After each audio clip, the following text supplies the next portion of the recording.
This Film is Lit, the podcast where we finally settle the score on one simple question. Is the book really better than the movie? I'm Brian, and I have a film degree, so I watch the movie, but don't read the book. And I'm Katie.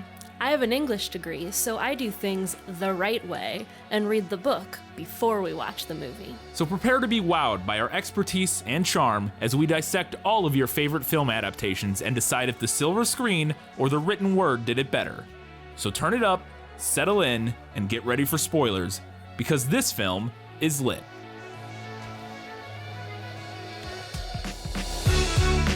His rage passes description, the sort of rage that is only seen when rich folk that have more than they can enjoy suddenly lose something that they have long had, but have never before used or wanted. It's The Hobbit, The Desolation of Smaug, and this film is lit.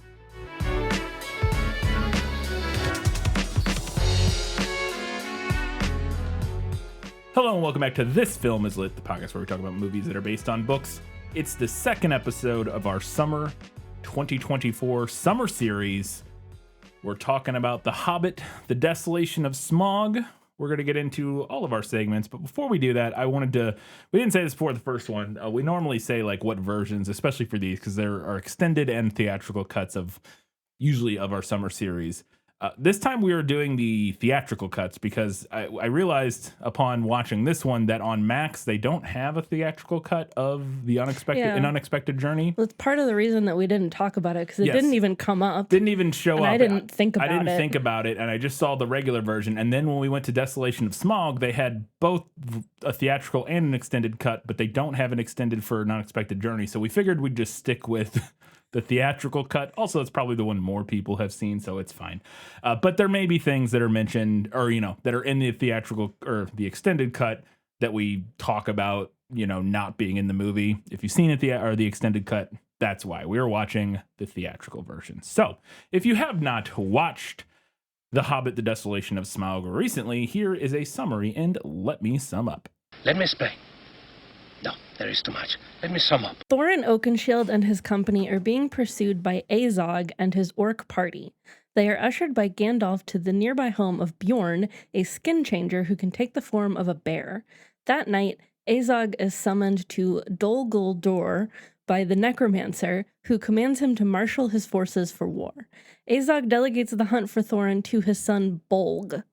After telling the company about the dangers of Mirkwood, including the necromancer's rise and the wood elves being dangerous, Bjorn escorts the company to the borders of Mirkwood, where Gandalf discovers black speech imprinted on an old ruin. This, and a prior request by Galadriel, prompted him to investigate the tombs of the Nazgul. He warns the company to remain on the path before leaving. Upon entering the forest, they lose their way and are ensnared by giant spiders. Bilbo frees the dwarves with the help of the invisibility ring. However, Bilbo begins to understand its dark influence after he drops the ring and brutally kills a spider to retrieve it. The remaining spiders are killed by the wood elves, led by Tauriel and Legolas, who capture the dwarves and bring Thorin before their king, Thranduil. Thorin confronts the king about his neglect of the dwarves of Erebor following Smaug's attack 60 years earlier and is consequently imprisoned with the other dwarves. Bilbo, having avoided capture, arranges their escape via empty wine barrels that are sent downstream. They are pursued by the wood elves and ambushed by Bolg and his orc party, engaging in a running three-way battle down the river. The dwarves are able to escape both groups of pursuers, but Keely is wounded with a Morgul shaft. Thranduil seals off his kingdom when an orc captive reveals an evil army is amassing in the south, but Tauriel decides to leave and assist the dwarves. Legolas goes after her. Meanwhile, Gandalf and Radagast investigate the tombs of the Nazgul, which they find to be empty. Upon finding out that the Nine have been called to Dol Guldur, Gandalf correctly deduces that Sauron has returned and is preparing for war. The company is smuggled into Esgaroth by a bargeman named Bard. Thorin promises the Master of Lake Town a share of the mountain's treasure, and they are given arms and sent off to the mountain. Due to his injury, Keely is forced to remain behind at Bard's home, tended to by Fili, Oin, and Bofer. Bilbo discovers the hidden entrance in the Lonely Mountain and is sent inside to retrieve the Arkenstone. However, he accidentally awakens Smaug, who reveals his knowledge of both the dwarves' plot and the return of Sauron.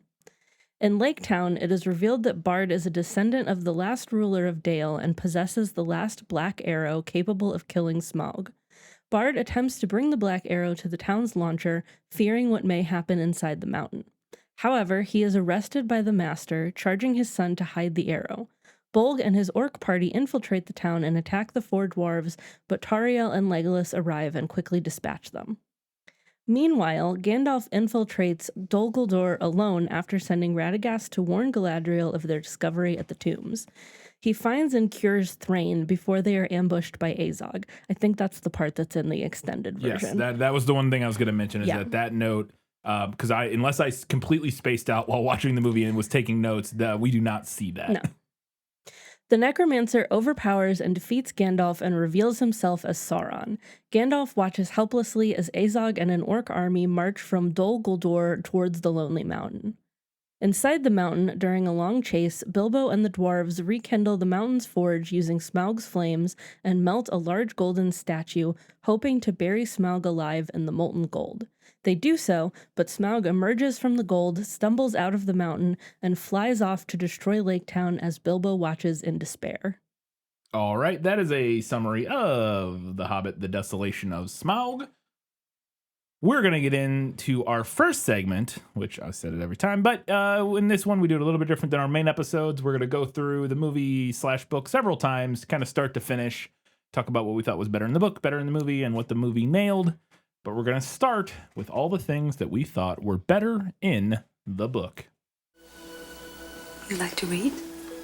Oh, yes. I love to read. What do you like to read? Everything. There's a great line right at the beginning of the book that if it was in the movie, I missed it, but I don't recall it, is when they're getting ready to get on the Eagles again. Because in the book, they do a little more Eagle travel. Yes. Where the last movie ended, essentially. And the Eagles are going to go drop them off, near Mirkwood. And they, there's this line where Bilbo is not thrilled about flying again. And one of the other dwarves asks him, "What's finer than flying?" And Bilbo's response is, "A warm bath and a late breakfast on the lawn." And I was like, hobbits really do have it all figured out, don't they? It truly is the Hobbit's life for me. Yes. You know, I feel like it's one of those things like when you're younger, you're like, oh, I want to be an elf. Because they're like so cool. But then you get a little older and you're like, nah man. Hobbits. 100%. There's a shot really early in the film. The film kind of joins up right where the last movie cut off, except for the flashback part at the very beginning, which we'll talk about. Yeah. But the main narrative joins like right where the first movie ended. So they're running away from the orc party. Yeah. And there's a quick shot right here that shows Bjorn, the bear man, in the form of a bear. And I thought that in that shot, he looked way too much like a warg. Yes. I had the exact same thought. And I was like, I don't know, maybe that's what they're going for. I think it's possible to create some confusion. And tension of oh no, it's the orc, but then it's not. But then it's not. Yeah. But I felt like there wasn't enough distinction for somebody who maybe already didn't know about the Bjorn character, like somebody who hasn't read the books. Yeah. I knew who it was going to be. Yeah. Well, I ultimately did, but after the first shot, I just thought it was a warg. Because again, you kind of see it from far away. So no, I agree. But yeah, I think that was the point, that they were trying to kind of create that tension and make you think, oh no, because then that way when they were getting chased shortly, right after this, you're unsure of what it is. But yeah, I had the same thing. Also, that whole opening scene in the mountains where they see the warg and they're walking around looked terrible. Compared to the rest of the movie looks pretty much fine. And there are issues we'll talk about, but that scene, especially for where there's not really anything happening. Usually the other parts where it's this looks mediocre, a lot of kind of mushy CG that doesn't look great, is usually big crazy action sequences. Right, where there's a lot of movement. This is them just literally all standing in this little on this path in the mountains, and it's so clearly they're composited, it's like a set, but it just looks really weird and bad. And the lighting, it's dusk and the lighting is all artificial and looks. I was blown away by how bad that opening looked. It may be the worst looking thing in the movies, or so far at least. Especially that isn't a crazy action sequence or something, because those I at least understand why they're why it's hard to make those look perfect. But I did not understand why that looks so bad. So this opening like chase scene where they're running from the orcs and they're also running from Bjorn in the form of a bear, and then they get to Bjorn's house and they have to like fight. They're like fighting him. Well, they get inside. Yeah, they get inside, And then he's like trying to break down the door. Yeah. And they're like holding the door as a back. bear. Yeah. And I just didn't think it made any sense. Yes. I had the same thing. I thought this whole scene was silly. It's just for tension for the audience. Yeah. And Gandalf, they try to explain it away because like, what? This doesn't make any sense. But then Gandalf says in the movie that that is our host in his bear form. He's rather unpredictable or something like that. Right. But he can be reasoned with in his human form is the line. But that's not the implication I got in the book at all. No, not at all. Because he follows them all the way to Mirkwood as a bear in the book. Like they see him in the it's not like he becomes he doesn't become an a animal. mindless. He It's just not like a changes werewolf. his shape. Yeah, and like maybe I could buy the idea that he's like a little more aggressive or so. I don't know, but like it doesn't. I don't really think it makes a lot of sense because again, from what we see, he seems to like just be like himself, but as a bear in the book. So I don't know. And like the book, the way that they get to Bjorn's house, they kind of Tolkien kind of repeats the same gag from when they arrive at Bag End. Yeah. Where they're arriving like 2 by 2, Right. except it's a little more purposeful this time. Yes. And I get why the movie didn't want to do that. I disagree. I think that was great. I mean, I also disagree. I thought that scene was great, but I get why the movie didn't want to do it because it would have taken a lot of time. Yeah, I think you could have done it pretty quickly with like some creative editing, but yeah. But I thought what the movie did go with was just like bizarre and didn't make sense. No, I agree. It's generally truly just there to create tension for the audience who doesn't know like who this is or what's going on, that sort of thing. And for like the fun reveal of like, that is our host. I love the scene where Gandalf comes up, hatches this devious plan where he brings them in, like he has them come in like a little bit apart so that it doesn't like overwhelm Bjorn, but like, and that way it also draws the story out that Gandalf's telling him because he knows Bjorn likes a good story. And so the dwarves constantly interrupting him will like increase. Yeah, he really kind of like 1001 Nights it. Yeah, it's great. I love that. I loved that in the book. And I thought that would have been good in the movie because I thought it would also have been a good opportunity to reintroduce the dwarves to the audience, especially for people. And like, again, I guess they thought it was redundant with the scene in the first movie, but I think if done properly with some snappy editing in a way, it could have been both funny and helped to reintroduce characters that we don't know the name of. I totally agree with you. I could understand why you might look at that scene and be like, oh, this is going to drag the pacing down. Sure. Yes, absolutely. And I think that was probably the thought process behind the change they made. I also love, though, in that scene that the movie cuts because of the way they changed that introduction is the way Bjorn in the book, they keep saying, oh, I'm like Master Oin at your service or whatever. They keep saying at your service to be like very gracious or whatever. And he just starts getting fed up with it. And he's like, I don't need your service. When I want your help, I'll ask for it. And he keeps getting progressively more annoyed with them because they keep showing up and they keep offering him their services when he does not need it. Yeah. I enjoyed that banter, I guess. Another thing that got left out of the Bjorn part of the story from the book is that Gandalf tells them not to leave the house at night, or maybe Bjorn tells them. I don't remember. I think Gandalf does, like, don't leave the house at night. But Bilbo like gets up and looks out the window at one point, and the yard and the area is just full of bears. Yeah, and they're having a regular bears meeting. Yes, is what he's called it. Yes, and I love that deeply. Yeah. It's so funny. I realized upon reading it this time, I don't have this in my notes, but I want to mention it, how much I got some elements of the Hobbit and the Lord of the Rings books like mixed up in my head because they're so similar. The Fellowship, at least, is so similar to the Hobbit. because like Bjorn is basically Tom Bombadil, kind of. He's Pretty this much weird, like shape-shifting, ancient, Yeah. mysterious being. He's like a Tom Bombadil who sings a lot less. Yeah, and or at all. I don't think he sings at all. But but he communes with nature, and he like I think even Gandalf has the note to, and I could be wrong about this. Maybe this is one of the things I'm confusing, but I think Gandalf tells like Frodo and them not to leave the Tom Bombadil's house at night or whatever, because like I don't know. It felt so very similar, and it really was striking how similar kind of the overall like narrative structure of Fellowship and The Hobbit are.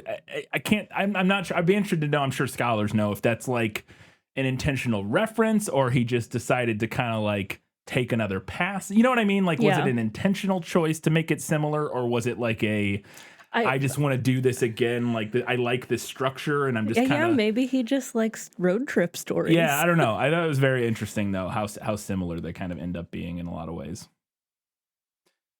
Also at Bjorn's, the thing that gets cut, we see them eat dinner, but unless I missed it, they're in the movie, there are no animals serving them food, which was disappointing because that is a thing explicitly mentioned in the book, is that Bjorn has a bunch of animal friends that like are like walking around and like pouring drinks and delivering food on their backs and stuff like that. And I thought that would have been awesome, and they don't do it. Another last thing from the Bjorn scene that the movie left out is they notice outside of his house that he has like a goblin head stuck on a pike and a warg skin nailed to a tree. Yes. Which I kind of love. Yes. Because like a lot of the other things about, obviously Bjorn's kind of like an intimidating figure, but like a lot of the other things are very like whimsical. Yes. And then there's just like this grotesque warning. Yeah, he goes out one night to go like investigate their story, actually is what he's doing, and he ends up finding some of the orcs or whatever, and he kills a bunch of them, but then brings one back and mounts his head on outside his wall as a warning. It's pretty metal. Okay, so the summary of this made me feel like my next note is wrong. Because in the summary that we read, it said that Gandalf was like remembering something from Galadriel. I think that's what's going on. But when we watched this scene, I interpreted this as Galadriel like psychically communicating with him. Right. In your defense, she does do that in the scene where in the White Council scene. She does. But they're like right next to each other, which we see that in the Lord of the Rings movie too. She does that to Frodo, obviously. It does appear to be a power that Galadriel has, but I don't know if she can do it over, the whole continent. Fair enough. Yeah. I actually had that in better in the movie. So what the scene you're talking about is that as they get to the edge of Mirkwood, Gandalf is like they're like exploring the edge, and Gandalf like pulls some vines down, and there's a statue there, and he sees this like runic graffiti of like the eye of Sauron, basically. And when he sees that, we hear this voiceover from Galadriel talking about something in the south, or I can't remember exactly what she says. And yes, you interpreted that as like a telepathic communication. Whereas I interpreted it, I think the way the movie intended it was as him remembering that, sparking the memory of the thing she said to him and kind of causing him. And so I had this embedded in the movie because I thought it was a good change for the movie to have him, this moment kind of just spring up. Because in the book, he like tells them way ahead of time, like, when we get to Mirkwood, I'm leaving. I gotta go investigate this thing. And then, you guys can make through Mirkwood on your own. I thought having this be the thing that kind of spurs him to go investigate as he remembers what Galadriel said made a lot of sense, because we didn't really have a good opportunity for Gandalf to like set up the fact that he was going to leave prior to this. And so I thought this was kind of a concise way to get him going to do his thing. And I don't mind him like finding the rune and that being the thing that like spurs him to like, oh yeah, I gotta leave and go investigate this. I just didn't like the Galadriel voiceover. Yeah, and that's fair. I think it was necessary just to remind us from the last movie. Like, if it had been in the same movie, I don't think it would have been necessary. Like, if you know what I mean? But I think having it been the previous movie, I think we needed something like that. But I agree with you that it's a little complicated by the fact that we know Galadriel can be telepathic, at least in some way. So yeah, it is kind of confusing, or could be confusing for sure. Speaking of Mirkwood, as they get into Mirkwood, some little details that I missed. Just in general, I thought Mirkwood could have been spookier before we got to all the spiders. The spiders very spooky, especially if you don't like spiders. But I thought, and there's some cool stuff in Mirkwood that we'll talk about here in a second.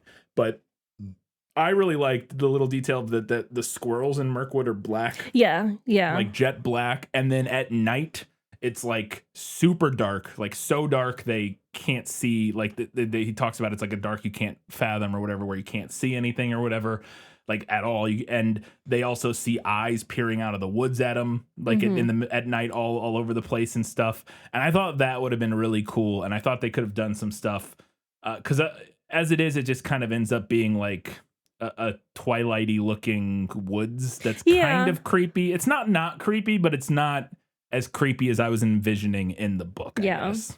Or not like as weird and gnarly as I was envisioning in the book. I know, I agree. I think I had that note about it in a different section, but I actually agree with you. I thought Mirkwood like looked cool, but definitely not as like dark and spooky as what's described in the book. I think that's the only thing. I think if they would have had, all they would have need to do is add like one night scene. Yes. Because all we see is them wandering around the woods. But yeah, I think one night scene where we get some spookier stuff, and Peter Jackson's very comfortable with doing spooky, weird stuff. So I think it would have been great. I wish they would have included. I mean, again, maybe the extended version has more in Mirkwood. Perhaps. That actually wouldn't surprise me if a lot of the extended stuff is in this first half of this movie. We'll talk about that more later, but that would not surprise me if a lot of that that got cut was from this first part, because probably producers or studio execs or whatever saw it as not really important compared to some of the later stuff, which again we disagree with. But I mean, that actually is a nice segue into my next point, which is that I preferred the timeline of the book for when they were traveling in Mirkwood, because they're in Mirkwood like for a long time. Weeks, it seems. In the book, it they seems start like running weeks. out of food, like.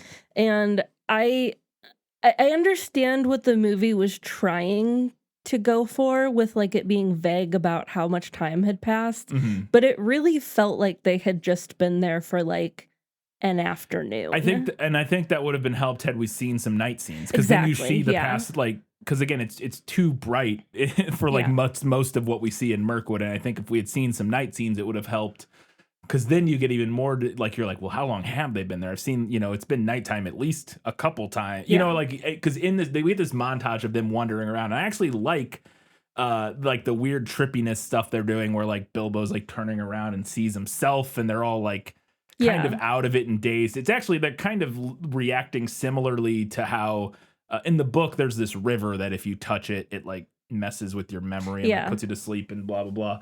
And I think they're kind of pulling from that to make, because otherwise in the book they seem to be fine, and like the Mirkwood doesn't seem to affect them mentally, like really, other than it being like a depressing place or whatever, and like miserable to be there. It doesn't seem to like be like making them like get loopy or confused or like sort of the dissociate or anything like that, other than this late river thing that kind of does that in a way. It also like just puts you to sleep or whatever. But I thought that I liked some of that trippy stuff, but if they had just supplemented that by some of those scenes were happening at night, and then like during that montage we see them at night, some we see them during the day, we see them at night, and then all of a sudden you no longer know how many days they've been in there. It feels like it could have been, and it's possible that happened. I'm just misremembering it, but I don't. I feel like it was all like a similar light level. Pretty much like, the same light level the entire time. Yeah, and it just kind of felt like they were there for an afternoon, an evening or something. Yeah, no, I liked some of the trippy stuff, and like I said, I get what they were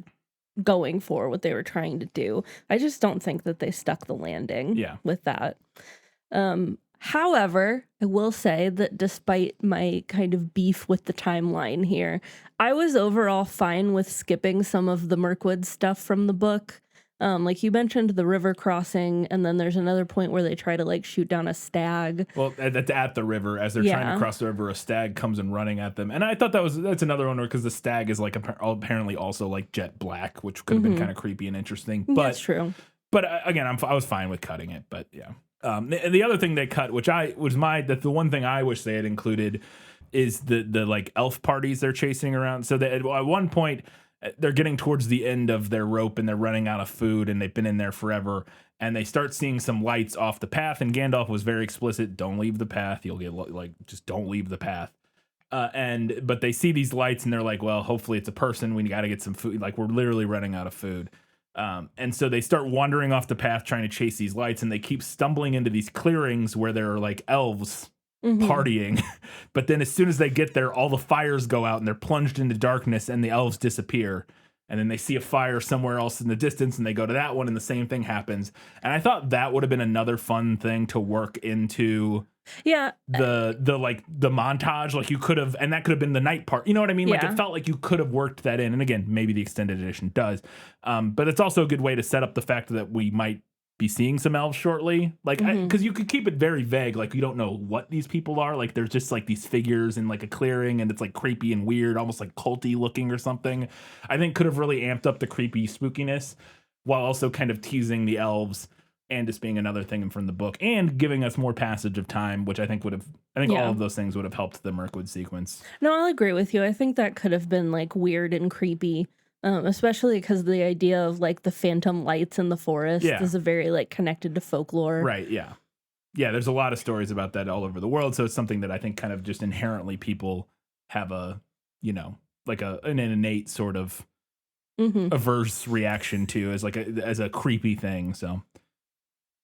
So ultimately, they are captured by spiders in the woods. Same thing that happens in the movie as in the book, essentially. And as they're captured by spiders, Bilbo is able to get away. In the book, I believe he just doesn't get captured. I think you're correct. Yeah, in the movie, he does get captured, but then is able to kill a spider and get himself free. It doesn't really make a lot of sense how he was able to get his sword. Whatever. Because in the book, he just doesn't ever get. He think he puts the ring on, or spiders just miss him. He either puts the ring on or he hides. I can't remember like which. That, yeah. And so he's able to be free, and so all the other dwarves get captured by the spiders, and he has to go rescue them. And there's this little part of the book that I thought was a lot of fun because it really kind of fleshes out Bilbo as a character. As a little detail, is that one of the things he does initially to like distract the spiders and actually kills a couple of them this way, I guess, is he's like hurling rocks at them. Yeah. And the book mentions that Bilbo is like very good at throwing things, and it goes on this list of like how he's great at darts and bowling and like games of skill that involve tossing or throwing things. It's just a skill that Bilbo has acquired over the years and is very good at. And I thought that was a lot of fun, and I wish they had kept that in for his character. It's not a big deal. I just thought it fleshes Bilbo out as a character. And I enjoyed knowing that hobbits play bowl and play darts. No, I think it is an interesting like character tidbit that is kind of set apart from like the main mission here, Yeah.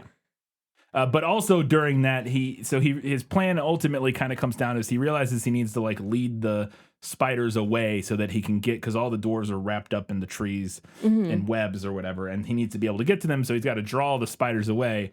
So in order to do that, he starts like taunting them by like singing songs at them and stuff like that.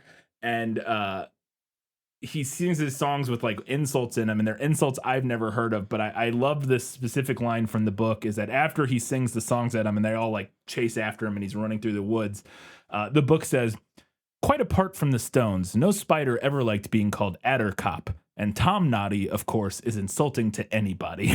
And of course. Of course. Of course. I don't know what either of those insults are, or if they're even real insults. They might be made up, honestly. But with it being a British thing, they also might not be made up. I do not know. But I enjoyed that line, and I liked that. That's some of the like sort of British humor that these movies maybe could have had a little more of, I think, potentially, that feels something in line with, we talked about this in the first one, that feels more in line with something like a Douglas Adams or a Terry Pratchett style humor that this book actually has a little bit of, where the narrator kind of does these jokey asides. The narrator kind of pops in. And tells some little like jokes or whatever. And I think that's fun, and I would have enjoyed. Obviously, that line couldn't have been in the movie in any real reasonable way, but him insulting them and yelling names at them would have been fun. I really did not care for the part in the movie where they tear the spider's legs off. Yes. I was not a fan. I agree. Of that. If I were being attacked by a giant spider, my friends ripped all of its legs off and its body fell on me, I do not think I would ever recover. I think I would be done. My brain would break. To be fair, I don't think I would ever recover from being attacked by a giant spider. Fair. This whole scene, none of it. But that in particular, because the corpse of it like falls on his chest, and it's a nightmare. It's horrifying. Absolutely not. Also, like, why are 8 of you attacking the same spider? Come on. Anyway, so Legolas and Tauriel show up and they kill the rest of the spiders, and then arrest everybody except for Bilbo, who's got his invisibility ring on.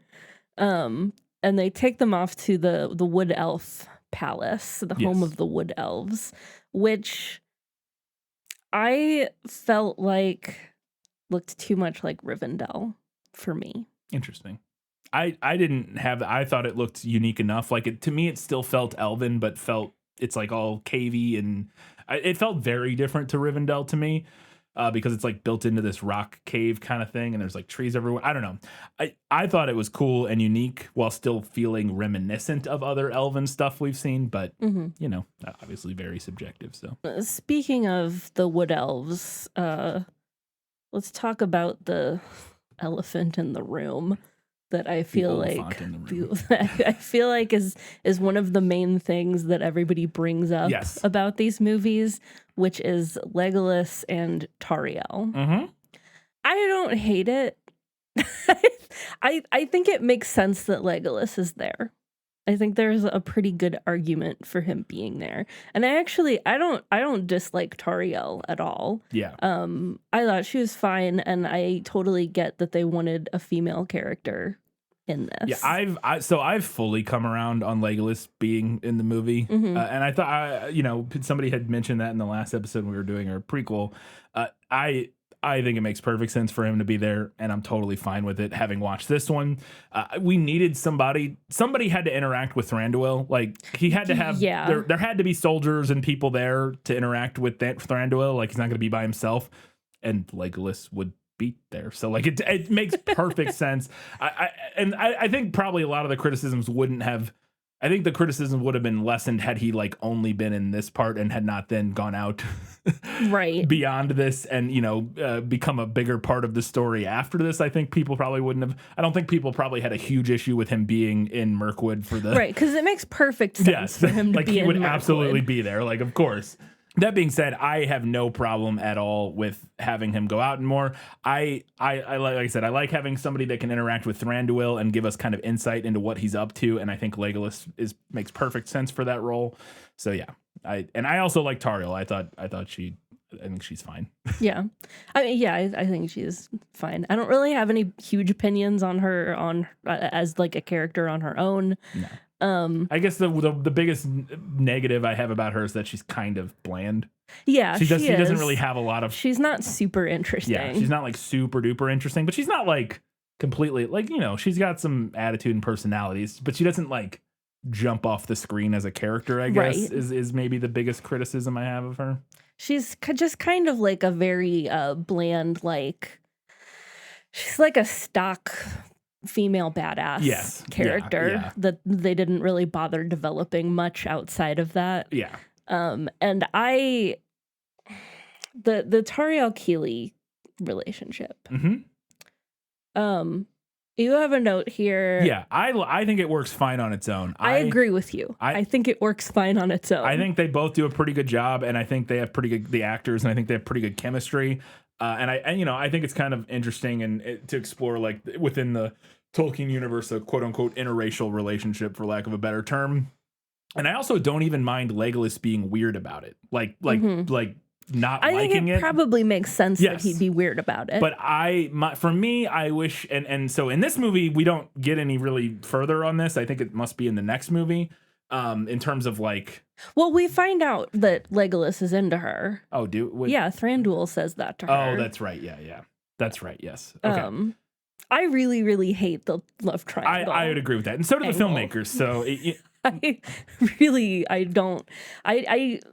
I think it was unnecessary we already had a good reason for Legolas to be weird about it, Yes. which is that he's a bigot. Yes, and that was what I liked. I was like, I actually think it makes a lot of sense, and it's interesting for Legolas to be like bigoted about it and like not want her to get like to be like making eyes with this guy, but not because he's also secretly in love with her, but because he's like, that's a dwarf. What the fuck is wrong with you? That, and then we get this.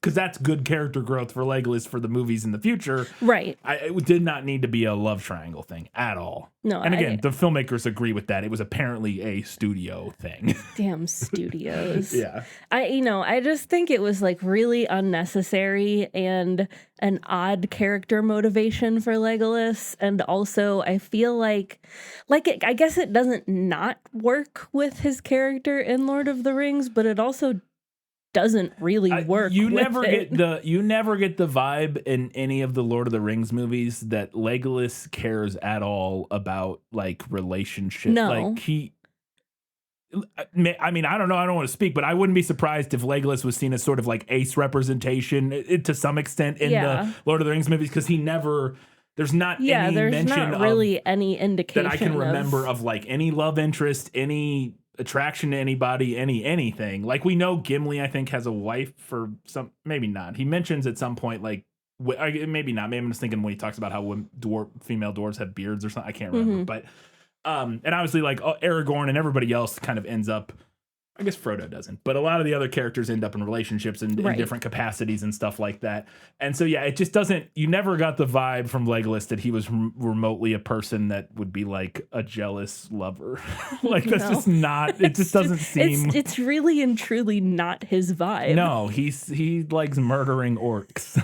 Like and that's. Like, even also within like Lord of the Rings, like you would think that if he had this experience where he was in love with this other wood elf and she was in love with a dwarf, that would be some kind of motivation for him later on that like also fueled his dislike of dwarves later down the road.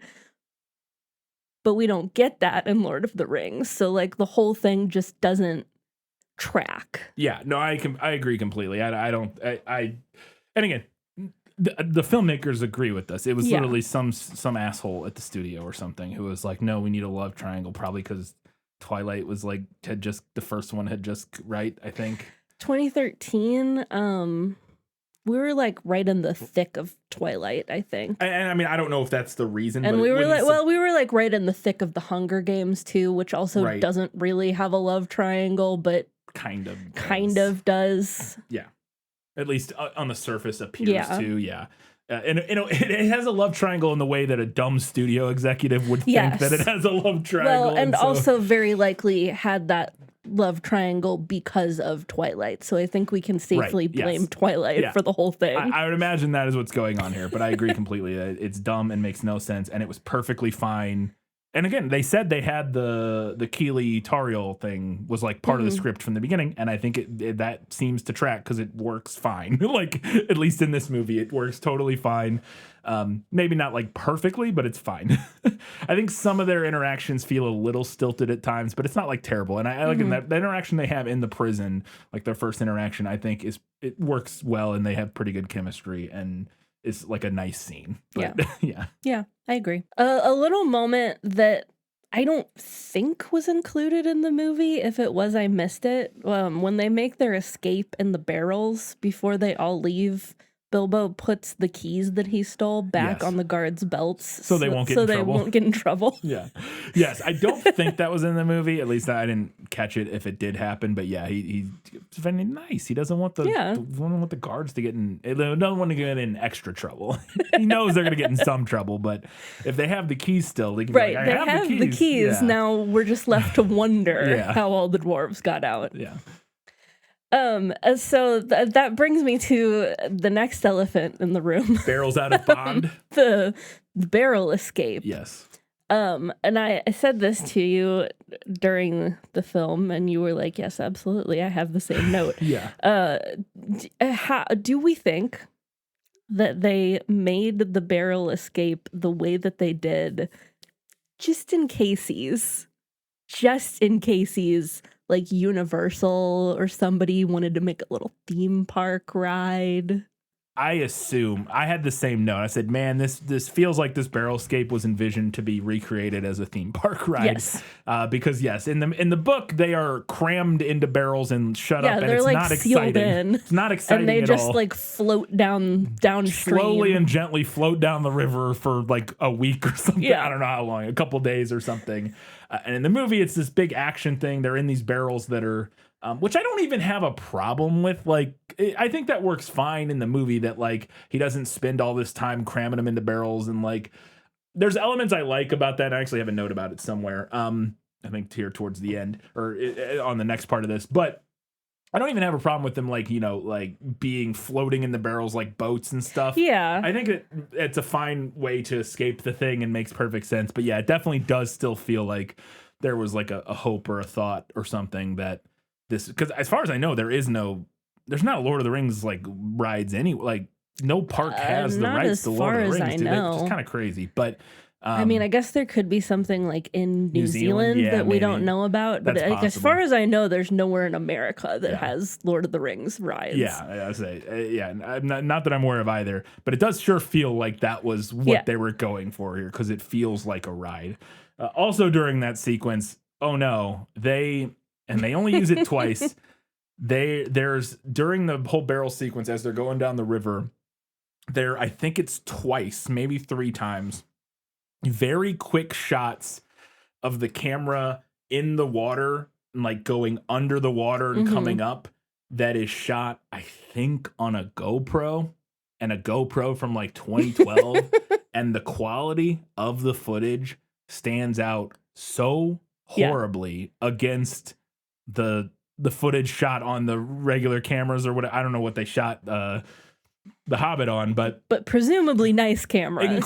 Not presumably, incredibly expensive cameras with incredibly expensive lenses. I can't imagine their film, because I think they shot this on. No, they actually might have shot it digitally. I don't know. I'd have to go back and look at that. But incredibly expensive. $100,000 cameras or something with $30,000 lenses, or I don't even know. Like just insanely expensive cameras. And so then you cut in a shot on a $300 GoPro, which I swear I think it looks like a GoPro. It's that quality of footage. It's so jarringly out of place, and the fact that they only did it like twice legitimately made me wonder if there was some sort of weird marketing tie-in with GoPro, and they were like legally required to include at least one, some some footage of it made me wonder that, because if I'm the Woof. filmmaker, like, sure, you want to try that, you want to shoot it and see. Yeah, let's get some footage. Let's try it, see and what it looks like. You get in that edit room, you look at it and go, oh God, this is no, absolutely not.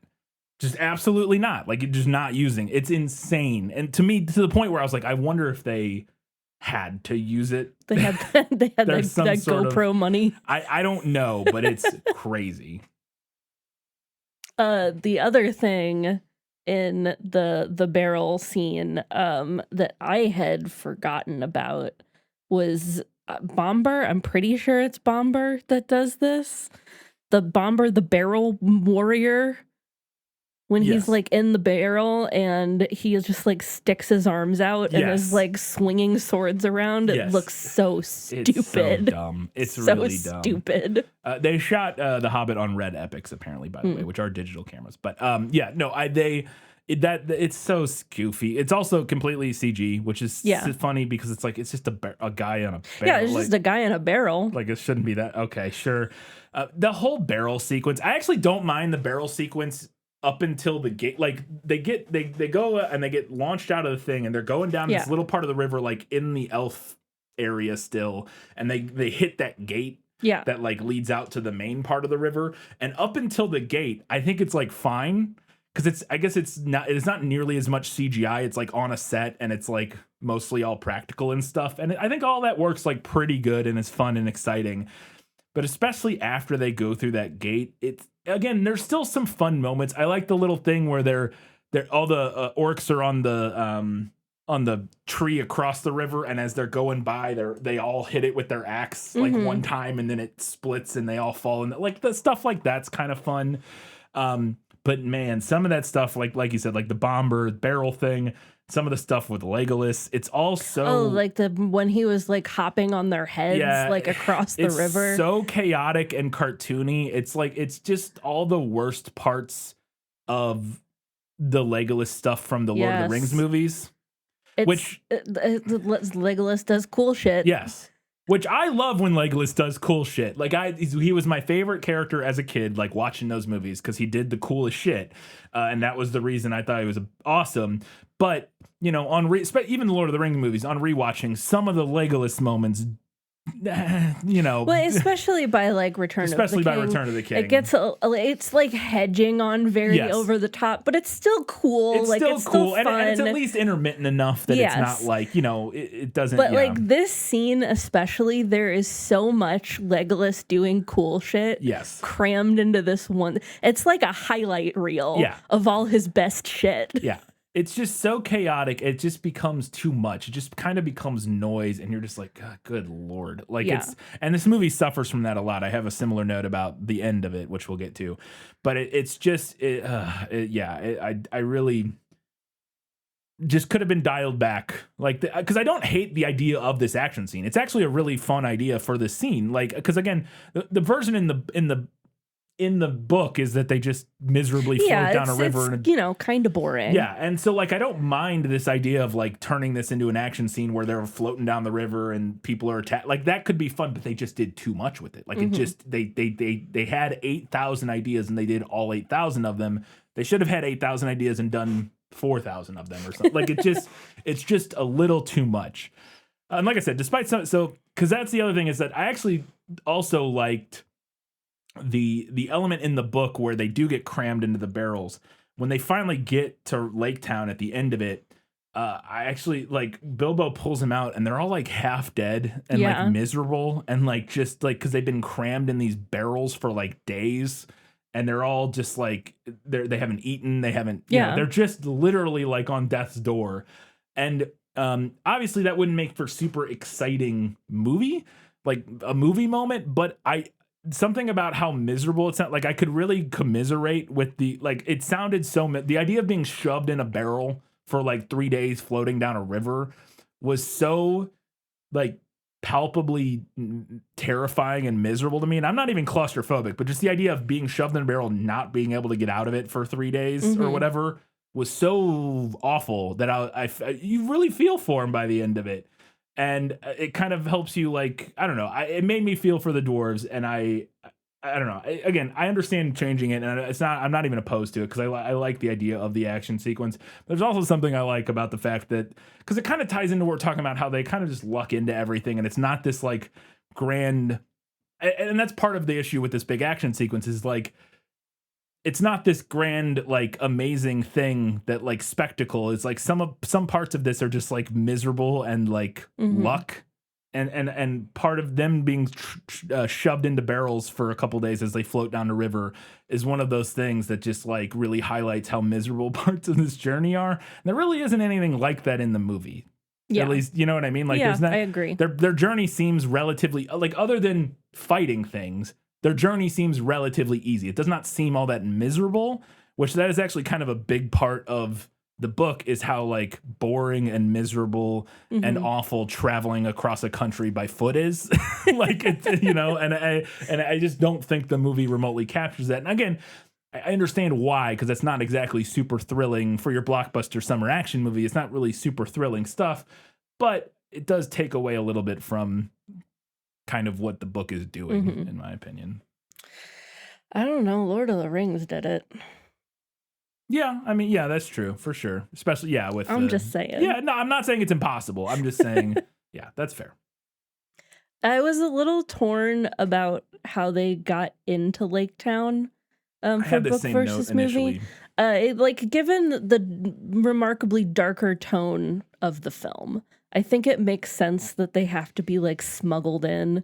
It also helps set up the political plot line in Lake Town, which is I think I like. So yeah. But I also found the idea of the entire town like aggressively celebrating at them really funny.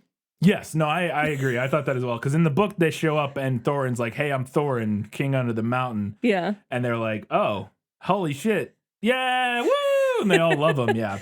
I also, a little detail in the book that I really enjoyed that is not mentioned, or that doesn't happen in the movie, is that during that, when they get there and they're like, hey, I'm Thorin, this is my doors, we're going to take back the mountain and to get back all your riches and everything.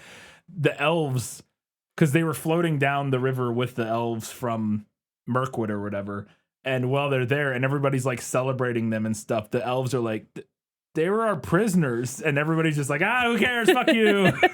Which I thought was funny.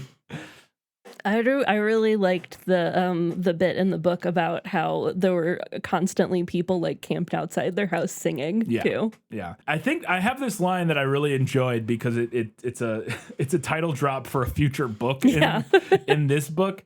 I think it's in reference to the master of the town. This is the narrator of the book. The narrator essentially has this line, I think, and I think it's in reference to the master of the town, who thinks that they're like scammers, essentially. He thinks like Thorin and them, they're not actually, he thinks they're like... Yeah, they're like grifters. They're grifters or whatever. And the line is, he thought it far more likely that they were grifters than it was the return of the king under the mountain. And I was just like, oh, okay, all right. We also get more timeline speeding up. Yes. In this part. One thing that I thought was really interesting is that when they eventually do cross the lake to get to the mountain, it takes them 2 days, like 2 days straight of rowing to get across the lake. Yeah. In the book, they also spend 2 weeks in Lake Town. Yeah. And in the movie, I think they say they're there for a day and a half. They're like, because they're like, come in and then they immediately are like, okay, we got to go. Well, because they say tomorrow or the day after is Durin's day. So we have to get to the mountain by then. And it's like, so they're literally in Lake Town for like a day. Not that it matters, but again, it pulls back a little bit the epic nature of the quest when it seems to happen over the span of a month instead of the span of like 8 months in the book. Yeah. It's because they say they started in spring or something or summer, and they get to the mountain at like in the beginning of winter. So it's been like months, at least like 4 or 5 months, if not longer. And yeah, again, it's not a huge deal, but because I understand speeding up a little bit for the movie, but it does kind of lessen, again, the epic nature of the story we're telling. Another thing that the movie didn't capture at all that I thought was kind of interesting in the book is that as they get closer and closer to the mountain, they actually get to a point, they enter the land that Smaug has already destroyed and desolated, and it's like super barren and sad and like scorched, and there's like nothing there. And the movie kind of shows this. Actually went back and double checked. There's this scene where they're walking through, and the movie kind of shows it, but it to me it just looks more arid and mountainy. Yeah. And it doesn't really look like it was destroyed by a dragon 100 years ago or whatever necessarily. I guess that's probably what they're going for. But I don't know. It just didn't have the same feel to me as what I was imagining in the book. It's almost like this alien planet wasteland kind of thing. To me, in the movie, it just kind of ends up looking like, like arid mountains, which, again, because they're shooting it on location, so I assume that's just like the best thing they could find that kind of looked like what they were going for, but a little disappointing. Because it also really, like, fucks with their mood. Like, as they get closer to the mountain, they're, like, excited, but then also, like, they're in this like horrifying, just empty landscape, and they're like, oh, this sucks. But speaking of, as they get to the mountain, there's this line in the movie that is very clearly a thing that was filmed, and then when they went in the edit and post-production doing the CGI, they created something entirely different, and it makes zero sense. They're looking for the path up to the secret door. Yeah. And Thorin is like got his map, and he's like, okay, according to the map, it should be around here somewhere. Like the path should be. And they're all like they're all splayed out looking around. And Bilbo is standing in the foreground in front of the camera, and he goes, there, look, and he points. And they look, and then Thorin comes up and goes, good eyes, Master Bilbo, or something like that. You have keen eyes, Master Bilbo. And then the camera cuts and shows it, and it is a giant, ornate, carved staircase in the side of the mountain that weaves back and forth, and there's a giant statue of a dwarf carved next to it. You impossible could to not possibly miss You it. could not miss it if you were trying Yes. to miss it. But in the book, that makes more sense. Like if they're in the book's version, like they spend a lot of time trying to find this path and then ultimately to find the door, and it takes them a long time to find it. And so I imagine when they were filming it, because they didn't have this all planned out what it was going to look like and stuff like that. I imagine when they were filming it, they were like, oh, it's going to be, you know, this like kind of hidden path, Right, because it's supposed to be. Yes. And so that's what they did when they filmed it. But then in post, they're like, well, we need it to look cool. It's got to look cool. It's got to be a big, cool thing. No, it doesn't. And so it doesn't. they did this big CG thing. And then it's just like, but now that, just cut that line then, I guess. Like, you just have Bilbo go, look, there it is. And they go, like that. You just, I don't know. That almost felt like a thing where they left that line in, like to troll the, like, again, because I almost wonder if like you got to make it this big cool staircase was like a studio note. And Peter Jackson was like, fucking, it's not okay, fine. And he does it, but he's like, but I'm leaving that line in because this is stupid. I don't know. I just, it doesn't make any sense.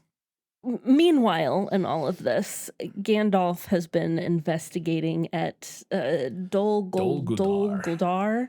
And I would need to watch Fellowship again. I had the same note. It's been a bit Yeah. since I watched Fellowship or any of the Lord of the Rings movies. But I feel like a hard launch of Sauron doesn't really track with the continuity of the original trilogy. I had the same note. That was my biggest potential issue with the Sauron stuff is I don't dislike all the stuff with Saruman or Gandalf and Sauron investigating Dol Guldur. I think that's all fine. My biggest issue is like how well does that play with the Gandalf and Sauron of the Lord of the Rings movies? Yeah. Like I said, I had the same note. I was like, I'll need to rewatch those to see how well it feels like the Gandalf of that movie has gone through the events of these movies. Because I just wasn't sure that it all tracked and made sense. I really don't think, because it is, I'm not joking when I say that it was a hard launch. Yes. So, like, we see him, he says his name, Yes. we hear the name Sauron. Yeah.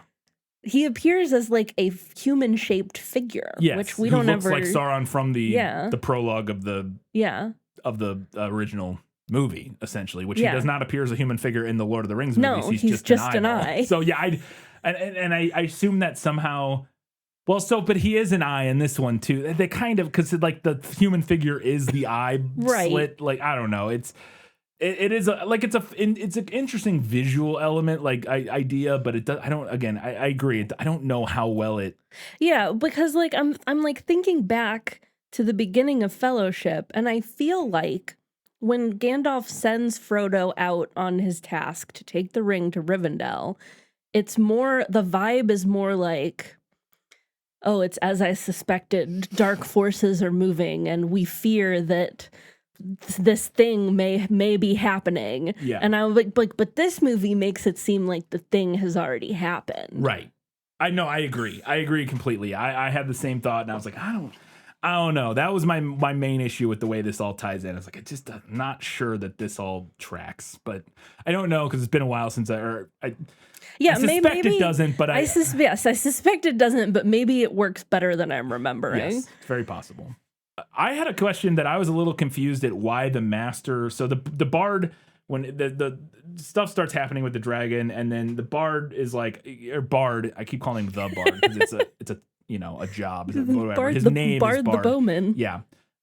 He grabs a black arrow because he's the descendant of Girion, or I swear in the movie they said Gideon, but in the book it's Girion. Yeah. And he's the descendant of him, and he apparently has this black arrow, which is, as far as I can tell, not a thing in the book. He's just, in the book it's just like he's an archer, he shoots arrows. Yeah, he does. Well, he does have a black arrow, but it's not like a fabled thing that's like the only thing that can kill Smaug. Yeah.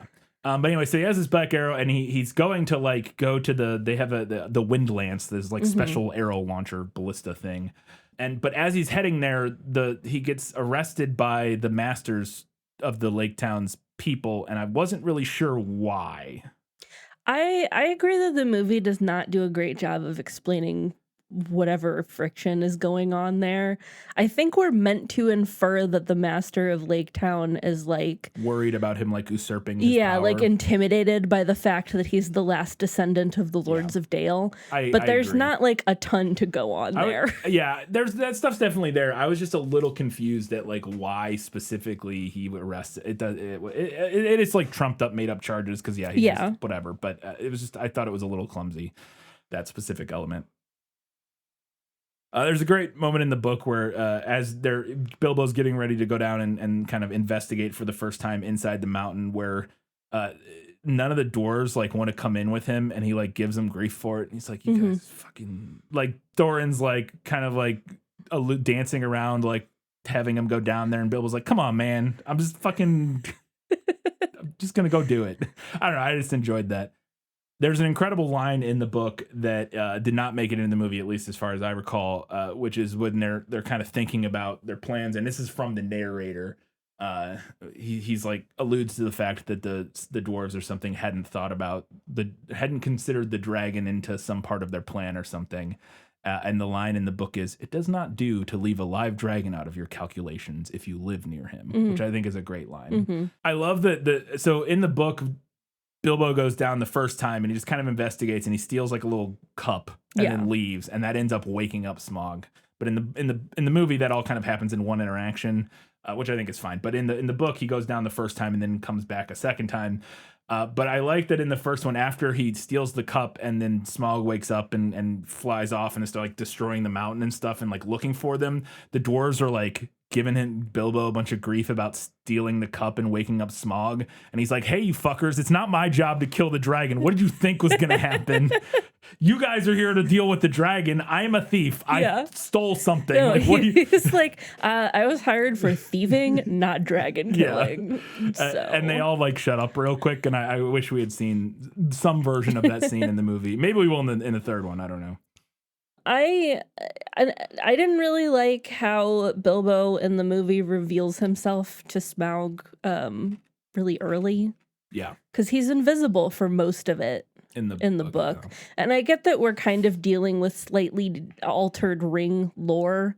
But I don't know. I just liked the idea of him being like a disembodied voice riddling with the dragon. I agree. Also, I didn't really understand how Smaug would know any of the stuff that he kind of alludes to knowing during that conversation in the movie, like about Sauron. I think maybe that'll get revealed potentially in the future one. We do find out, I think, that maybe Saruman is communing with him in some way or something. I think maybe is what's going on there potentially. I don't know. Yeah, I just didn't. I was like, he's supposed to have been like asleep in the mountain for like 60 years. But I also didn't understand how he would know the name Oakenshield, because we know from the first movie that was a name he took on after the events at Erebor. So like, how would he know? I think the idea must be that he has been somehow like receiving news from somewhere, communicating with Saruman or Sauron or something. Yeah. I really liked the moment in the book where Bilbo kind of plays to Smaug's ego and tricks him into showing off his underbelly. Yeah. And he's able to spy like the little bear patch that he has. Whereas in the movie, he just kind of happens to see it. Yeah. The thing I really love about that in the book is that the way it's revealed to us as a reader is that it's not set up at all. But we start like Bilbo starts doing a thing where he's like goading him into showing him his thing, and the narration is like, but Bilbo had alternative reasons for doing what he was doing, and you're like, what are you talking about? And it's revealed that Bilbo, the last time he was there, noticed something going on with the scales on Smaug's stomach or like chest or whatever, and so this time he had this plan to kind of like investigate more, and I thought that was fun. I enjoyed that. And in the movie he just kind of notices it. Now we have a note about later, it's set up earlier in the movie in a different way, right, which is fine. But and no, was just a little bit disappointing, because I felt like the first movie did a pretty good job of setting up Bilbo as like clever. Right. and like being able to kind of talk his way in and out of situations. Yeah. And I didn't feel like that continued in this installment. It does, but just not as much. Because, like, obviously the whole interaction with Smaug is kind of a little bit of that. Right. But yes, it definitely, in the first movie, they actually dialed it up a bit from the book. And in this one, it's really just what is in the book, and they don't add to it at all, or even keep. In fact, they kind of reduce it. From They kind of dial it down. Yeah. Because kind of clever like that with the spiders too Right, in the yes. book, which we don't see in the movie. Yeah. So then we get our other big action set piece, which is another thing that kind of looks like they wanted it to be a ride someday, like the little like carts on the track. And I was like, all right, okay. And then Thorin like riding down the wheelbarrow on the gold, and lots of that kind of stuff. Which that in particular, I just thought was really goofy. Like the part where Thorin like rides the. I thought this whole sequence was just goofy. Yeah, I had the same thing. I thought the whole thing with Smaug in Erebor with the dwarves it's just too much. Yeah. Again, I like a lot of the other action scenes they add to this movie. In general, like a part of like I have a note later, but I like the stuff in Lake Town and all that sort of stuff. But this in particular in Erebor with the dwarves, I don't even dislike all the elements of it. It's too much. It's too long. It goes on too long. The scene where Thorin, like they're in that like mine shaft that goes way down. Oh my god! And then Smaug falls down in it, and then Thorin lands on Smaug's mouth, like right on his snout, and it's so goofy. It's so goofy. And it's just the whole thing ends up. It goes on so long, it gets kind of exhausting. Like you're just like, come, we know. Yeah. Like, and it's just like movement and chaos. Yeah, I liked the addition of Smaug lighting the forges. Like I have this note here because I like lighting the forges, and then I even like them trying to cover him in gold. I think that's like molten gold is like a fun idea. Like visually and the way he like bursts out of it and shakes it all off at the end. Some of that stuff is really cool, but I just think we could have gotten to that a lot quicker. Mm-hmm. Like we didn't need as much of the stuff before that confrontation in the Hall of Kings. I think we could have just gotten there a whole lot quicker. And this goes back to one of the things we said earlier where like this scene is so long. And then early in the movie, so much of the pacing felt like we were like breakneck through like Mirkwood and some of the other stuff, where it felt like you could have cut like 10 minutes out of this ending and given it to the beginning of this movie, and it would have really evened out the pacing overall. But, you know, it is what it is. The other place that I feel like this scene failed for me was that it kind of made me feel bad for Smaug. In what way? Like, I don't know. Like, they're like fighting, and like the scene where they're like throwing ropes on him, and like... I don't know. I was like, I kind of feel bad for him right now. No, that is fair. That is fair, yeah. Maybe he's got like squatter's rights. Like he's been here for a long time, and I kind of feel like now you guys just came in and are being assholes. You're not wrong. Not wrong. One of the little details that I would have, I say this, I actually wouldn't.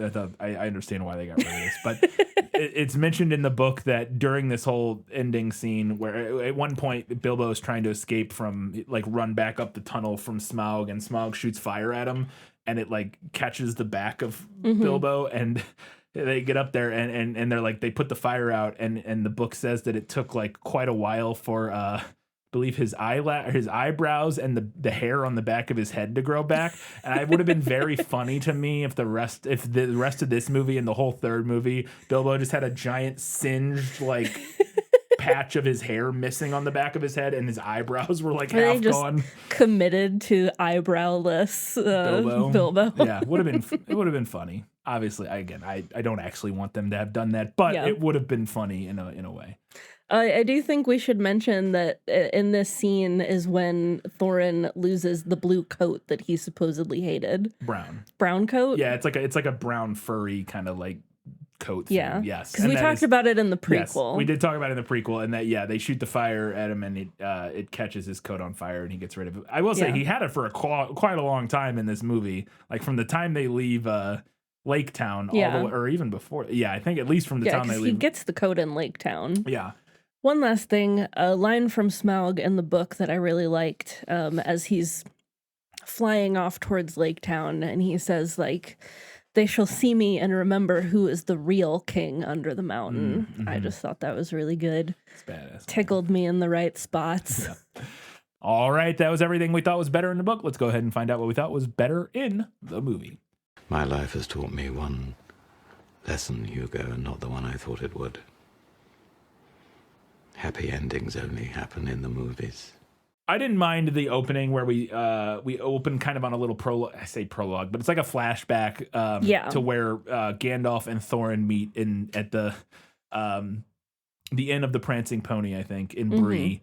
And we get a little bit of backstory on the Arkenstone and Thorin's plans and what's going on there. I thought that was a fine way to bring us back into the story. Give us a little bit of information without just literally jumping right back in, like where we ended the last movie. So I thought that was a nice little. Yeah, I didn't even have a note about this part because I didn't know where to put it. Because I was like, it's fine. It's fine. It's not super necessary, but I think it serves its purpose fine. Yeah. We in the last episode we talked about the character design for Azog, which I felt was pretty boring. Yes. I think he should have just looked like Bolg. It's basically the same character design, but Bolg's far more interesting looking. I don't necessarily disagree. And the thing that I thought was really fascinating, and I kind of had this in better in the book, I guess, or whatever, is that I was like, okay, so Bolg shows up, and I'm like, and Azog kind of hands off villain duties to him, because Azog gets recruited by Sauron to like go lead the armies to do something or whatever. And he kind of calls Bolg in and is like, hey, I got a job for you. You got to go find Thorin because I want to kill him.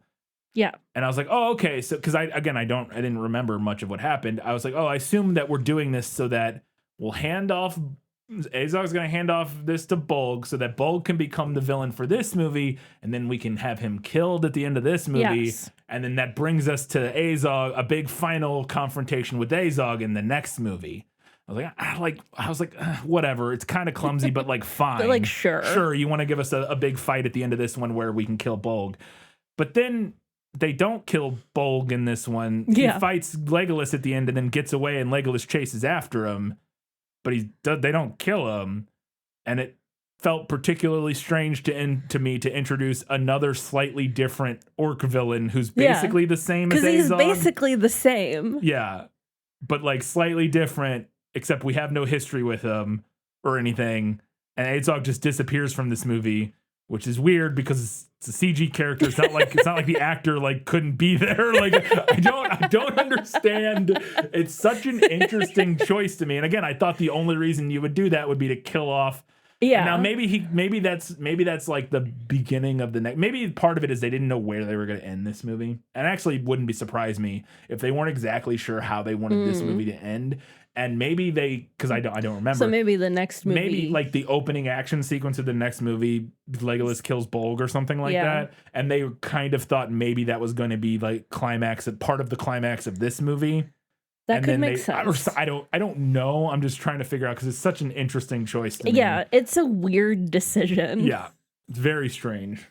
I liked the decision to swap it. So in the book, Bilbo pulls out his dagger at one point, and he kills the spider that's trying to get him. And then after that, he looks down at it and goes, I shall call you Sting, or something like that. And in this one, in the movie, he stabs the spider, and the spider, as it's dying, says, it stings, and dies. And this kind of gives Bilbo the idea for the name. And I thought that worked pretty well. I liked pretty that. Good. Pretty good update. Because I'm not really sure that there isn't really anything that prompts the name Sting in the book. He just kind of like, oh, you're like a nice little Sting. It's like, I don't know. It's fine. It's not like an issue in the book. I thought it made sense to have it, It was so funny that I realized on this time on reading it that I was like, when I got to that point in the book, I was like, oh, I thought he named it that because that's what the spiders called it. And then I realized that's in the movie and not the book. So, yeah. There's a little moment in the spider fight sequence where Bilbo like drops the ring. He loses it briefly, and then as he's going to get it back, a spider comes like up out of the ground, like a hole in the ground, and he just goes absolutely ham, Yes, killing this spider to make sure he gets the ring back, and then kind of has like a little crisis about it as he's sitting there, and I thought that was really interesting. No, I liked that because it also appears to be like a baby spider or a young. It doesn't look like the rest of the spiders. It looks weird. It looks small and weird or something, to where I think it's supposed to be like a baby or a young spider. And I agree. I like this scene, adding it to kind of show the corrupting power of the ring and how it, messes with people. I think it's also, I could be wrong, but it looks like when he after he gets it back and he holds it up and he goes, "This is mine," or whatever. Yeah. He looks down the barrel of the camera, I think, which I thought was kind of an effective moment for that. A little moment when Legolas apprehends all of the dwarves, and they're taking all of their like weapons and things off of them, and he takes a Gloin. Yeah, has his little family like a locket with little family photos in it, and he says that one's my wee lad Gimli. Yeah, well, because Legolas goes, and what's this abomination? Like he's like this ugly abomination. Blah blah blah, and he goes, "That's my wee lad Gimli." It's cheap ass fan service, but I liked it. This is the way that I prefer fan service to be. Honestly, like a quick wink, and then we're done. Yeah, I mean, I don't disagree. I liked it a lot. I could see people rolling their eyes at it, but I thought it was fun. And I actually really, I said it earlier that I had come around and was on board with Legolas being in this.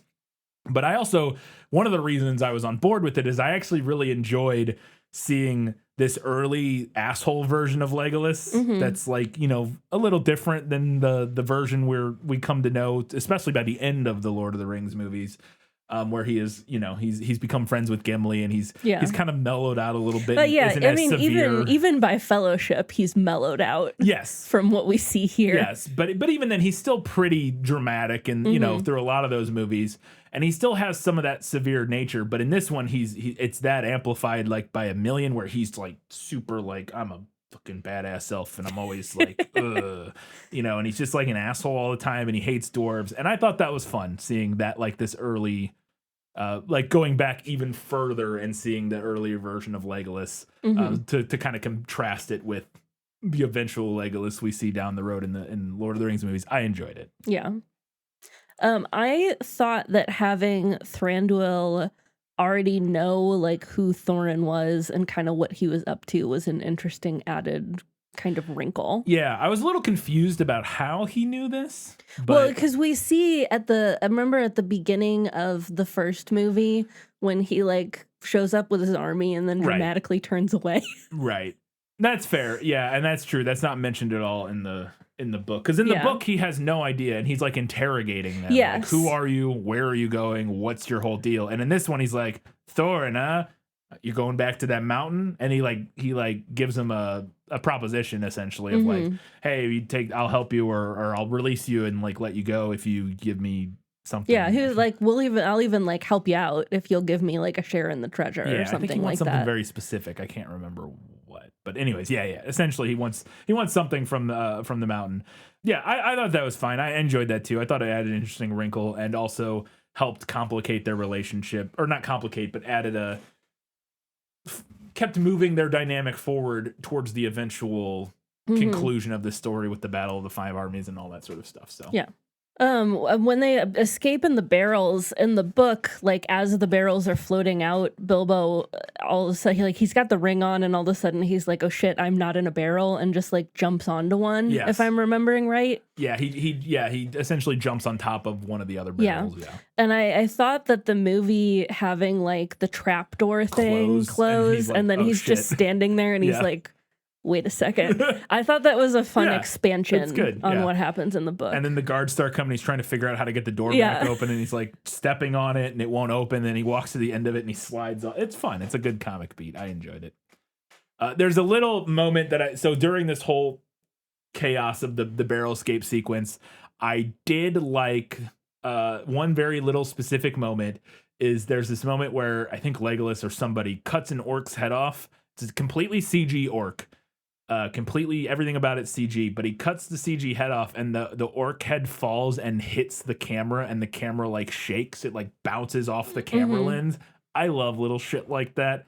And I think it's particularly fun when it's like, because one, it's fun when that stuff actually happens in movies and they leave it in. Like that's enjoyable. And I get some people might think it's kind of hack to like add that when it's not a natural thing, but I enjoy shit like that. To me, it's a very Peter Jackson moment, and I dug the CG orc head bouncing off the camera and shaking the camera.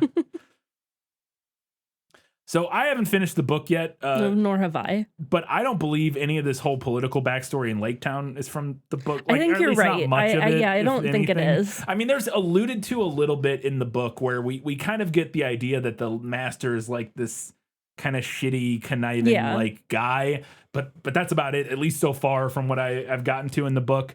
I don't think it's also strictly necessary, but with expanding the book into 3 movies and like adding more to Lake Town and stuff, I think it works fine, and I think it's kind of interesting.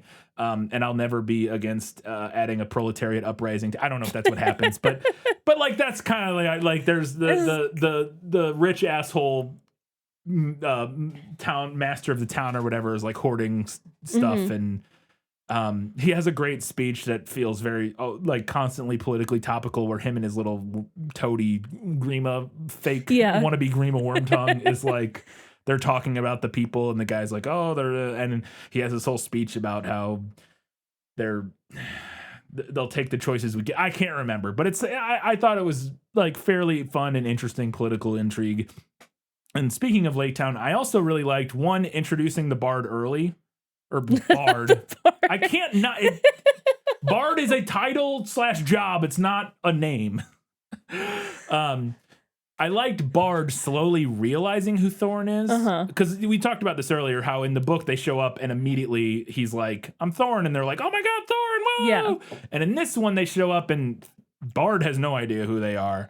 And then he kind of like hides them initially, and then he starts getting an inkling like they might. He's like, Thorin, that name sounds familiar. And then he goes to this like tapestry shop, and he finds an old tapestry and looks, and it's got like the dwarven lineage on it. Yeah, it has like the family tree. Yeah, and he looks and finds that Thorin is the son of Thrain. Thrain? No, Thrain, I think.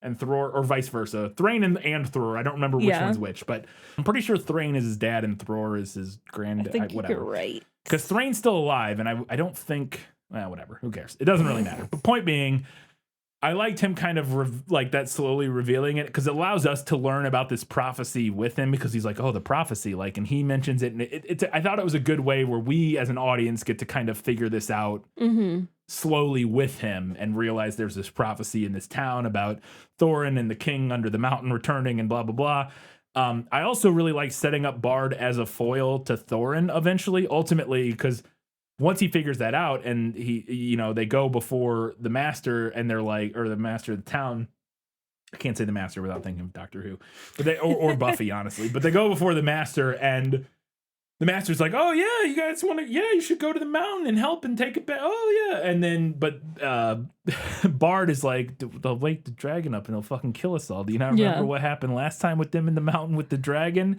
And I kind of like setting Bard up as the foil to Thorin, who's like, this warning against the greed, specifically of Thorin and the dwarves, and the master of the town wants to exploit this for his opportunity to make money on it.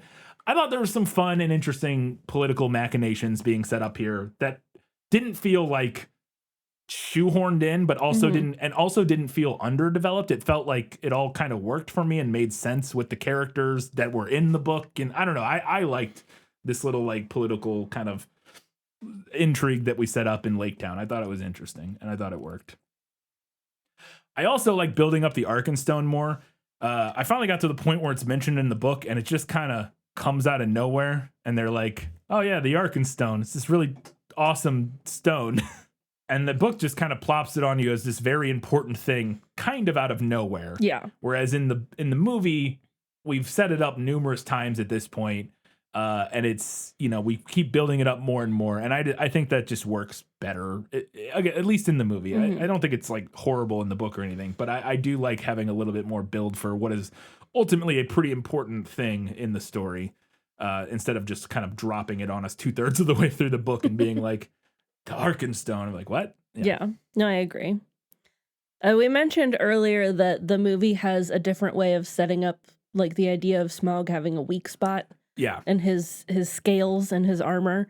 And I think it's fine. It's fine. I don't really love it, but it's also fine. It felt a little convoluted to me that there's this thing where Girion hit him with the black arrow and it loosened a like it's but it's fine. And I think like given the changes that they made to Bilbo's conversation with Smaug, it makes sense for them to kind of set it up a little earlier. Yeah. I still prefer the way that the book does it, but yeah.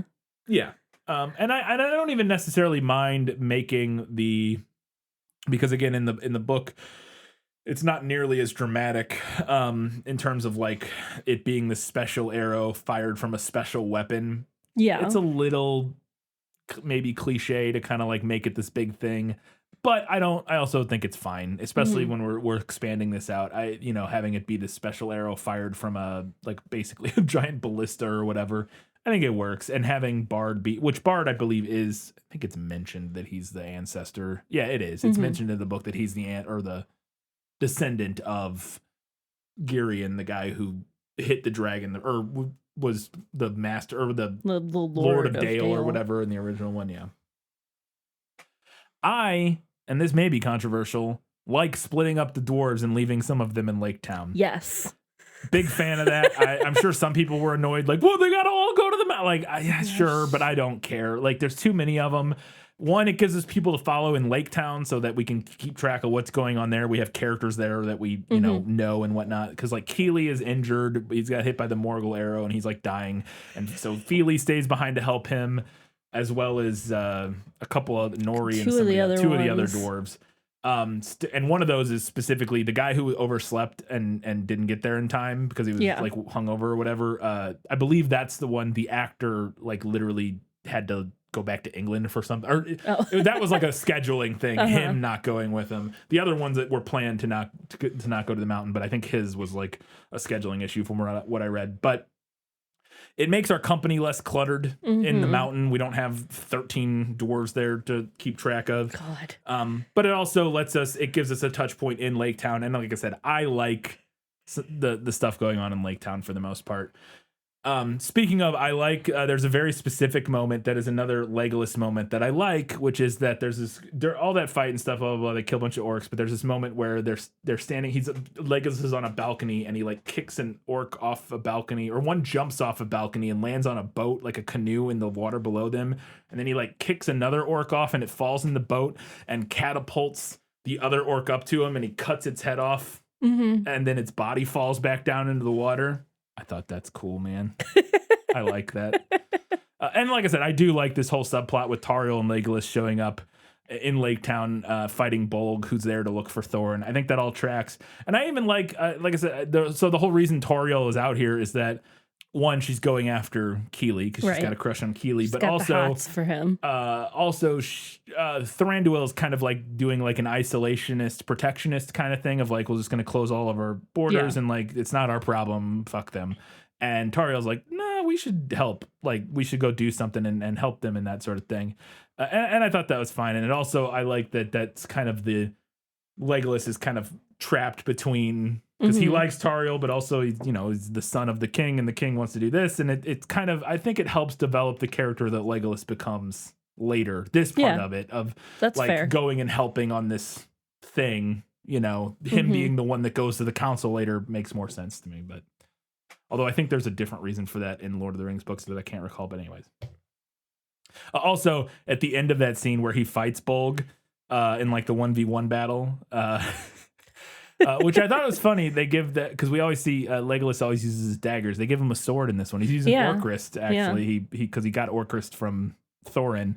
So it was kind of fun watching him use a big sword. But Bolg is able to best him slightly.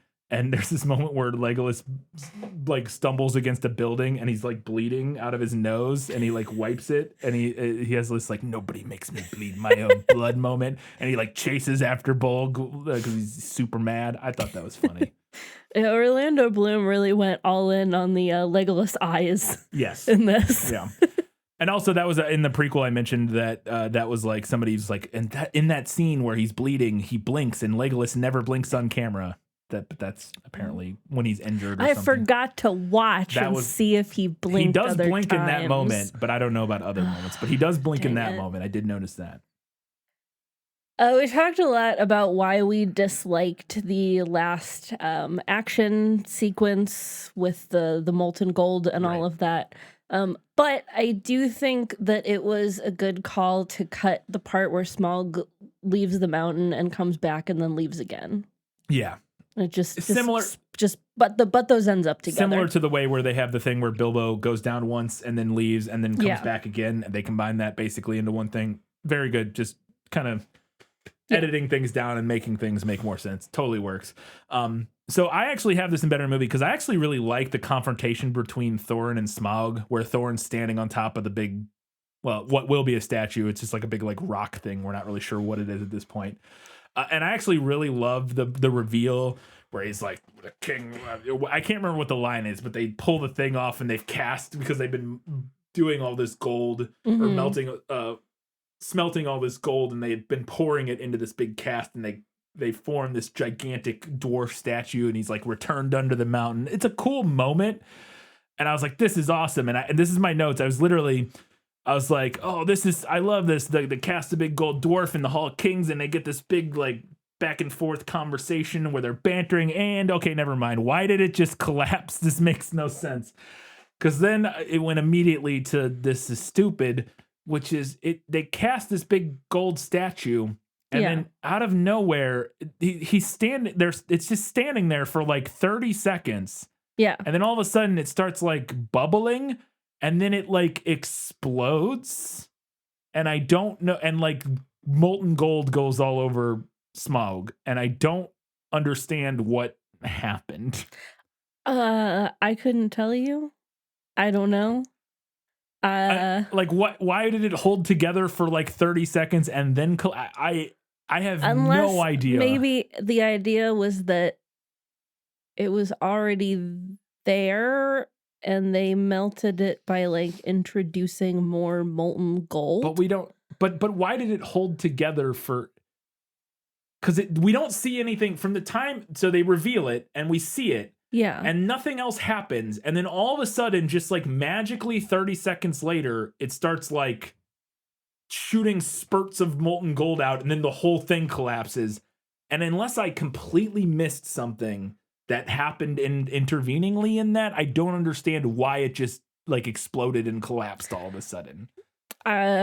If we have any like goldsmiths unless listeners, it's somehow related to because they made those bomb things, but I don't remember seeing them use those during that scene. I thought, didn't they just throw they those threw them at Smaug earlier? Yeah. That's the only thing I could think of that would like make sense. Maybe they like did something where they put those inside of it, and then once they got hot enough, it like they exploded and caused it to. I truly have no idea. I know gold's a fairly volatile metal, like it has a fairly low melting point and stuff like that. So there may be some reasonable explanation, but it doesn't make sense. Well, and the thing that would have been cool that they could have done, or that would have made sense, is if they had done something where Smaug in like anger or rage or something like shoots fire at them, and then that causes it to melt. And then I don't know. I don't understand what was going on there. Please, if you understand why the statue all of a sudden just kind of collapsed and exploded. If we have any goldsmith listeners, I truly please do explain. not understand what happened there. I liked the little detail when Smaug is like chasing them around and they're like creeping through the tunnels and stuff. At one point he like crosses over them, and there's all like the coins and jewels are falling off of his stomach from where they were like stuck in his scales. I liked that little detail. I don't believe that he would not have seen or at least smelled them in that moment. Silly, but whatever. But I liked the falling coins. Yes. I also saw an IMDb trivia fact that said that kind of maybe alluded to something from the book, in that, and I hadn't read this part yet, at least, but that in the book, Smaug's aware of the weak spot on his chest and like intentionally puts like coins and stuff there. right? Or I did you get think to that part so. yet? I haven't gotten to there yet. But anyways, so somebody was saying that maybe, but I don't even think you need that explanation just because he No. lays in a bunch of Yeah, coins, he- and so they're like kind of obviously stuck to they him or get, whatever. like, Yeah, wedged in his scales, wedged and up in whatnot. his big scales. Yeah. Yeah. No, I also liked that part. It was cool. But you also have to, I had the same thought. I'm like, well, why didn't they weren't even being particularly quiet. No. Like they were running across a bridge and like whispering to each He, other. like, crosses He right walks over right them. over the top of them and doesn't smell them, doesn't hear them, it's a little silly. After all that boasting about his Yeah. senses. Yeah. But it is a cool moment. It just doesn't really you gotta kind of like turn your brain off and be like, all right, whatever. And my last note for Better Than the Movie is that I actually really love the ending of this movie. I remember watching this in theaters and kind of like being like, ooh, that was something. Mhm. Where they end with no music. There's not like anything. We just Smaug goes flying out of the mountain, does his little line, I am fire, I am death. And he swoops towards Lake Town in complete silence. All you hear is his wings in the air. And then the camera pushes in on Bilbo, just horrified. And he's like, what have we done?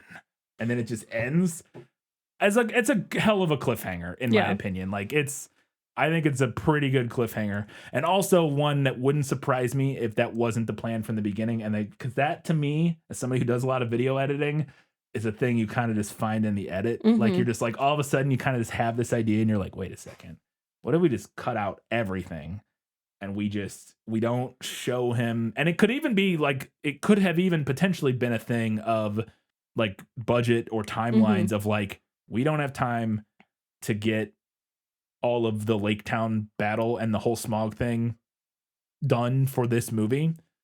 So we have to move it to the next one because that's a whole lot of editing, a whole lot of CG, a whole lot of whatever. So we have to move that to the next one, and then coming up with a way to end this one. I don't know. I'd have to go back and figure out. I didn't find anything about why they chose to end it here, or like if there was a specific reason. But it wouldn't surprise me if that was something that kind of just a happy accident that happened in the edit, during post-production and wasn't really like planned necessarily. Yeah. But I think it's a great ending. So, all right, let's go ahead and talk about all the stuff that we thought the movie nailed.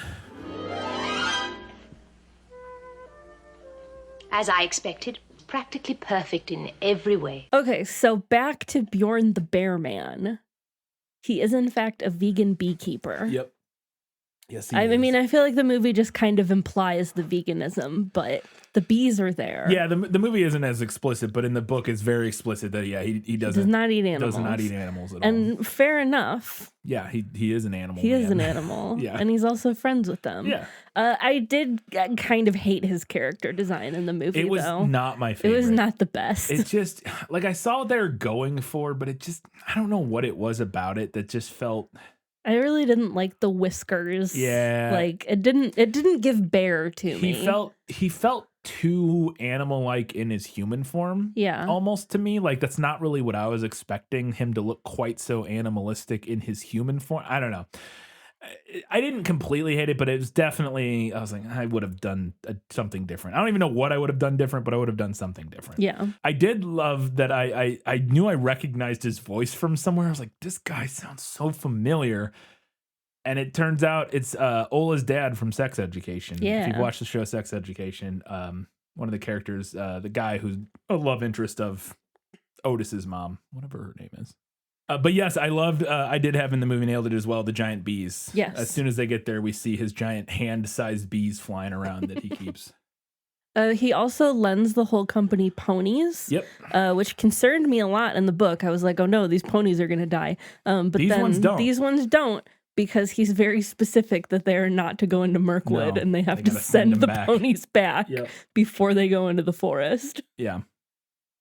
I also thought the movie nailed Bilbo climbing the trees. I had the same note. Yeah, he kind of climbs up to get a look. And although in the book or in the movie, he actually sees like the lake and the mountain and stuff. True, In the book, yeah. he's like, oh, fuck, we're not, he like can't see the edge of the forest. And he's like, oh, shit. I think, right? Like, I'm pretty sure. I think so, yeah. He might see the mountain, but he can't see the edge of the forest. Whereas in the movie, it looks like it's not that far away. Yeah, which is he's like, fine. oh, we're not that far. Yeah.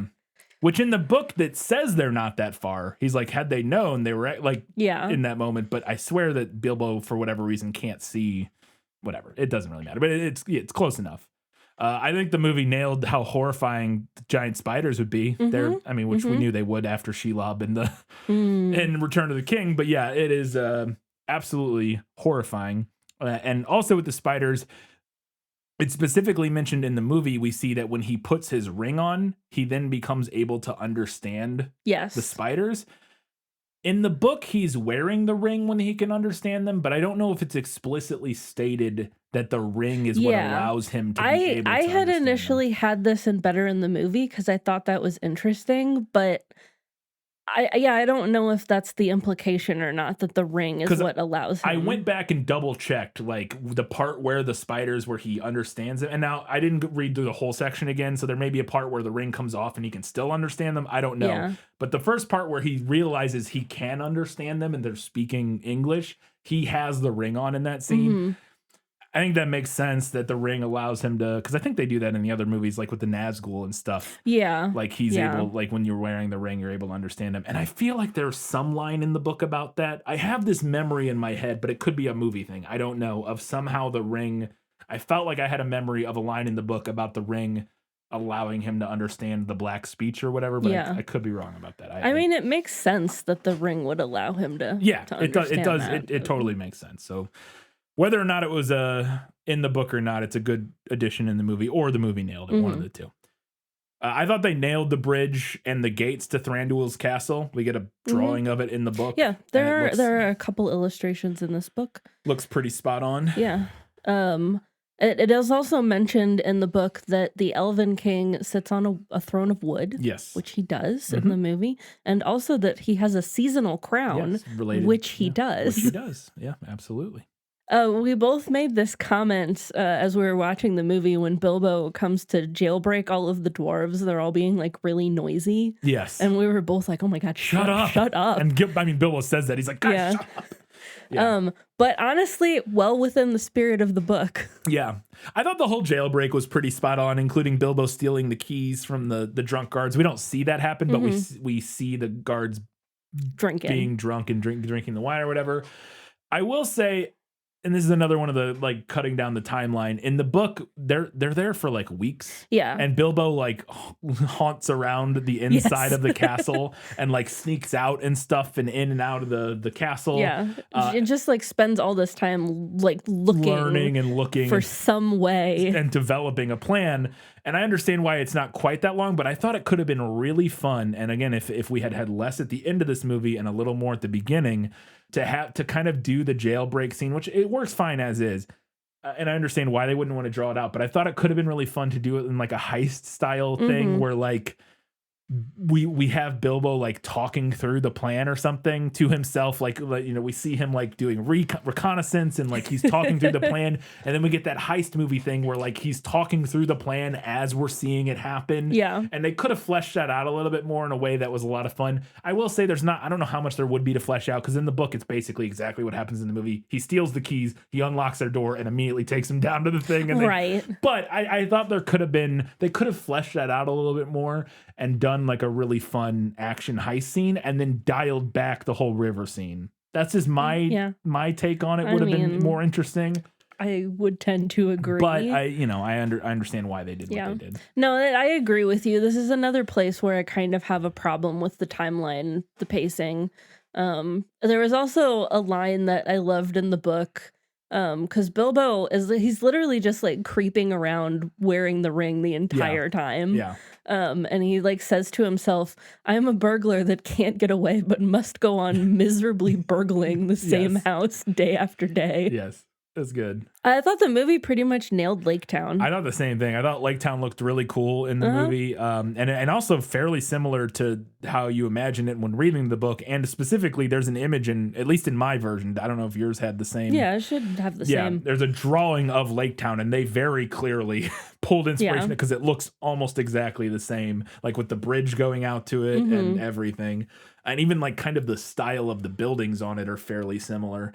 When they get up to the hidden door in the mountain, the moment where the little thrush bird shows up and he's like tap, tap, tapping. Yes. Which we kind of talked about at the end of the last movie, that it didn't really make sense that happened then. But it happens again now, which is where it happens in the book. Yes.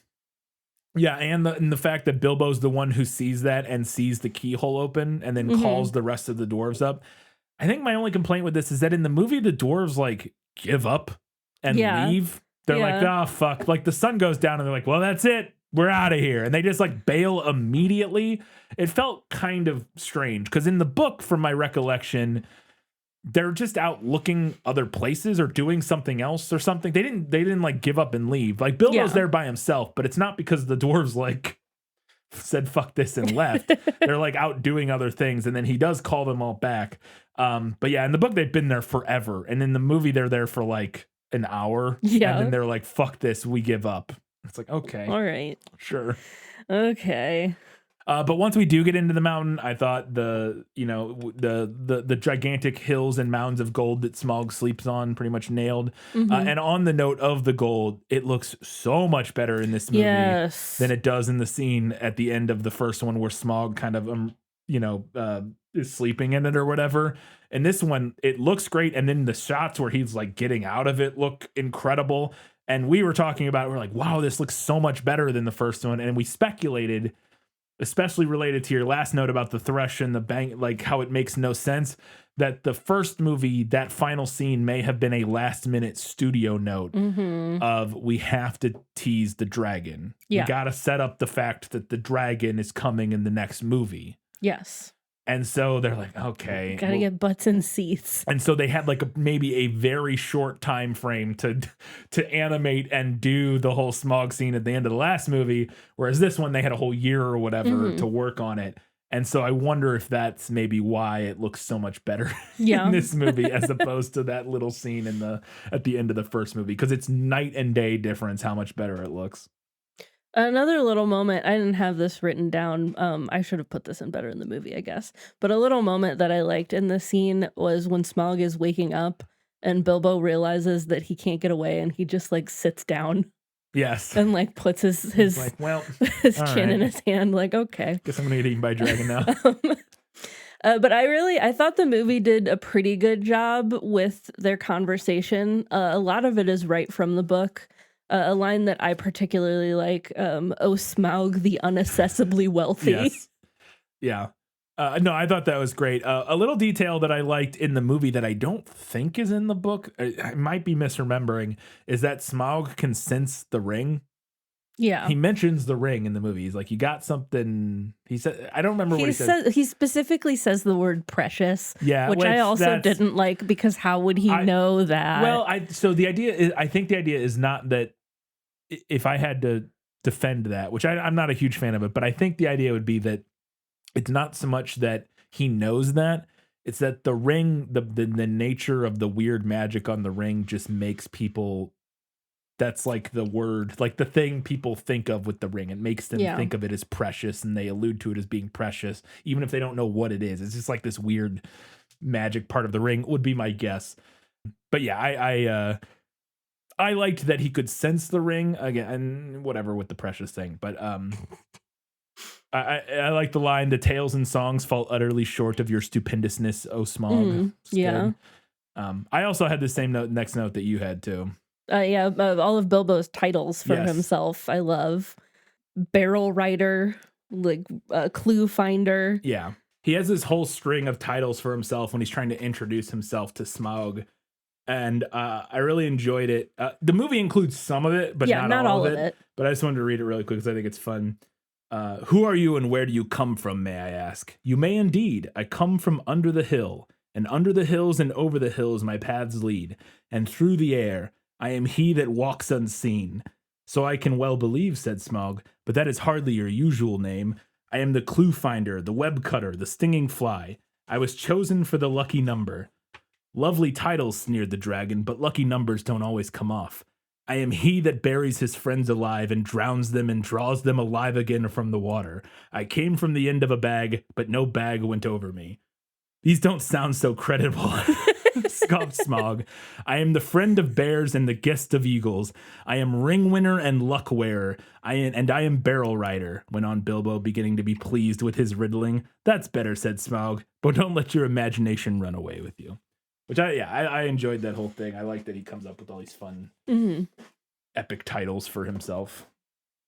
I also thought the movie pretty much nailed the way that Smaug describes himself as they well. cut like one line of it, Yeah. which I thought was kind of clumsy, where he says, my breath is some lightning or something or no, my tail is lightning. Mm-hmm. But yeah, he says, my teeth are swords, my claws are spears, my wings a hurricane, and that sort of stuff. Yeah. It's good. And my favorite line that Smaug says, Yes.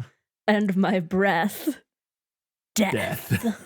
That's very epic. Very epic. All right, that was all the stuff we had that the movie nailed. We have a handful of odds and ends before we get to the final verdict.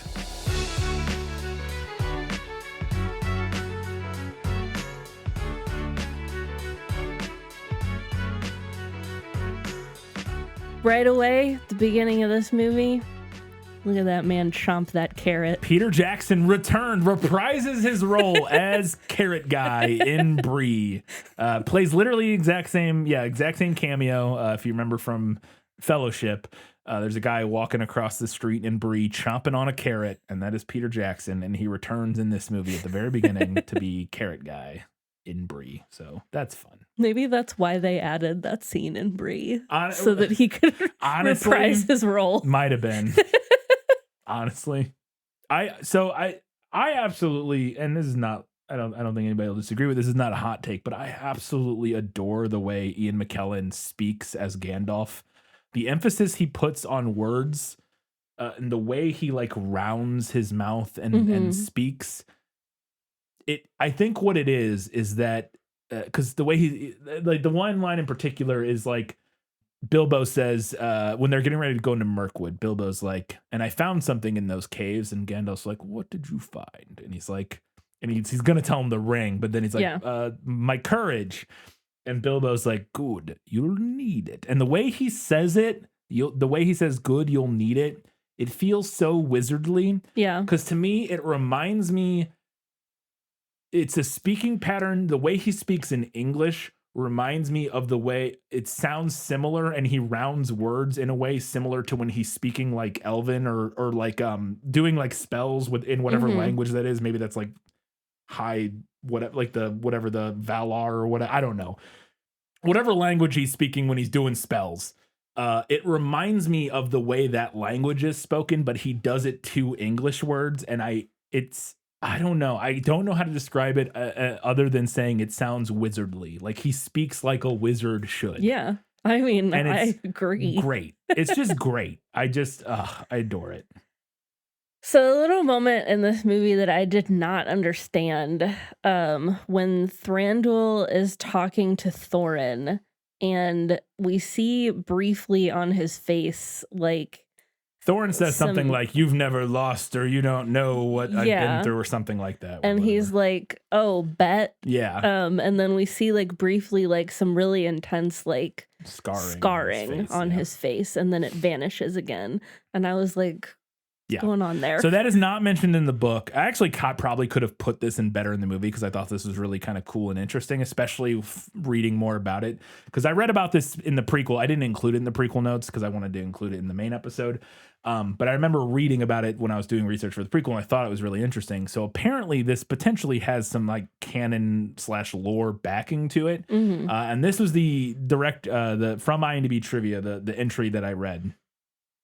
The sudden scars on Thranduil's face in the scene with Thorin are a creation of the movie adaptation. However, his scars may reflect a little emphasized facet of Tolkien's lore of elves.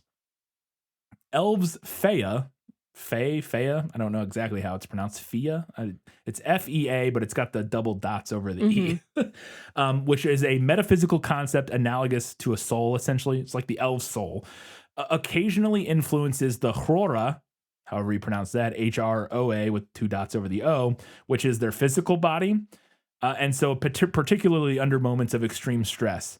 And this apparently can manifest as extreme physical changes that reflect the state of the soul or the mind. And in this instance, that would be these deep war scars. So this apparently fits in with some Tolkien text and books from maybe the Silmarillion. I don't know. But the last battle that Thranduil fought in was the last alliance at the end of the Second Age, which I believe is the battle that we see in the prologue of, which I think we see Thranduil in there somewhere, but he's not. I can't remember. It's obviously not Lee Pace, but we see a bunch of elves. I'm sure he's in there. I think we see Legolas. I think Legolas was there. I can't recall. But the battle where Sauron was defeated. And so essentially it kind of boils down to the idea is that those scars are like a physical manifestation of PTSD that when Thorin calls him out and is like, you don't know the pain I've blah, blah, blah, whatever. He's like, oh yeah. And like it flashes him back to this kind of metaphysical pain, which then manifests physically briefly, which I think is kind of interesting. Yeah, that and is cool. interesting. I think it's kind of cool. Like I said, I honestly could have put that in better in the movie because I liked that. Yeah, it is. That's cool. Especially once you know that. I think it's tough because in the moment in the movie, you're like, what? Yes. That's where it's kind of clumsy is that like if you don't know that, it's like, what is happening? So it's maybe not the greatest addition. But when you find out what's going on, it's like, oh, that's pretty cool. Yeah. When you know the lore. Yeah. I mentioned in the last episode that I do like Radagast. I continue to like Radagast, but I did think that his direct involvement in investigating the Nazgul and everything in this movie really brings up the question of where the heck he was during the events of Lord of the Rings. Edited out by Peter Jackson and Fran Philippa and whatever. Or Fran Boy, yeah. Philippa Boyens and Fran Walsh, yeah. Yeah, no, yeah, it definitely, you're like, wait a second. You're like, what are you up to, bud? Where'd you go? Maybe they address it at the end of this one, or at the end of the third one. Yeah, honestly, it wouldn't surprise me. Maybe. Honestly, because that would be a thing. It would be very easy to come up with an excuse why Radagast can't show up in the Lord of the Rings movies. They may do that. Maybe he goes to the what is the elf place called? The Grey Havens. Yes. One of the things I thought was interesting that I this is kind of here for me to ask and see if anybody knows. I guess I could just Google it and probably find it, but I want to engage our listeners. Is Dun Guldur just have like a cloaking spell on it? Because when Gandalf gets there, it appears to be empty. Yeah. And he's like doing this thing where he's like going around and like blasting spells and like removing wards or something. And the orcs are like, he'll find us. And Azog's like, fucking, who cares? Of course, yes, there's like 100,000 of us and it's just like one wizard. At one point, he eventually gets to a point where he does reveal it. And all of a sudden he looks down and there's just orc armies and stuff everywhere. And I wanted to know if that's like a lore thing. Like it certainly could be. Like, is that a thing that is it possible that they can be some sort of magic spell on a place that conceals all of the people with, you know what I mean? Like, I just wanted to know if anybody who's a Tolkien nerd knows if that was just a complete movie manifestation or if that comes from some sort of lore. I would assume it does because there's no reason why you would need to do it if it wasn't something that like came from the book. Because you could just have Gandalf come in and I don't know. It just doesn't. It seems like such a weird choice if it's not something that's like from the appendices or something. I don't know. Whatever. Just thought it was interesting. I wanted to know if anybody knew anything more about that. Tell us, Tolkien nerds. I thought that Bard's younger daughter looked so familiar. I did not think. I thought she looked so familiar. I looked her up on IMDb. She doesn't have any credits other than these movies. That's not entirely true. She has one other credit, but it's like a movie that hasn't come out yet, so that couldn't possibly be what I would recognize her from.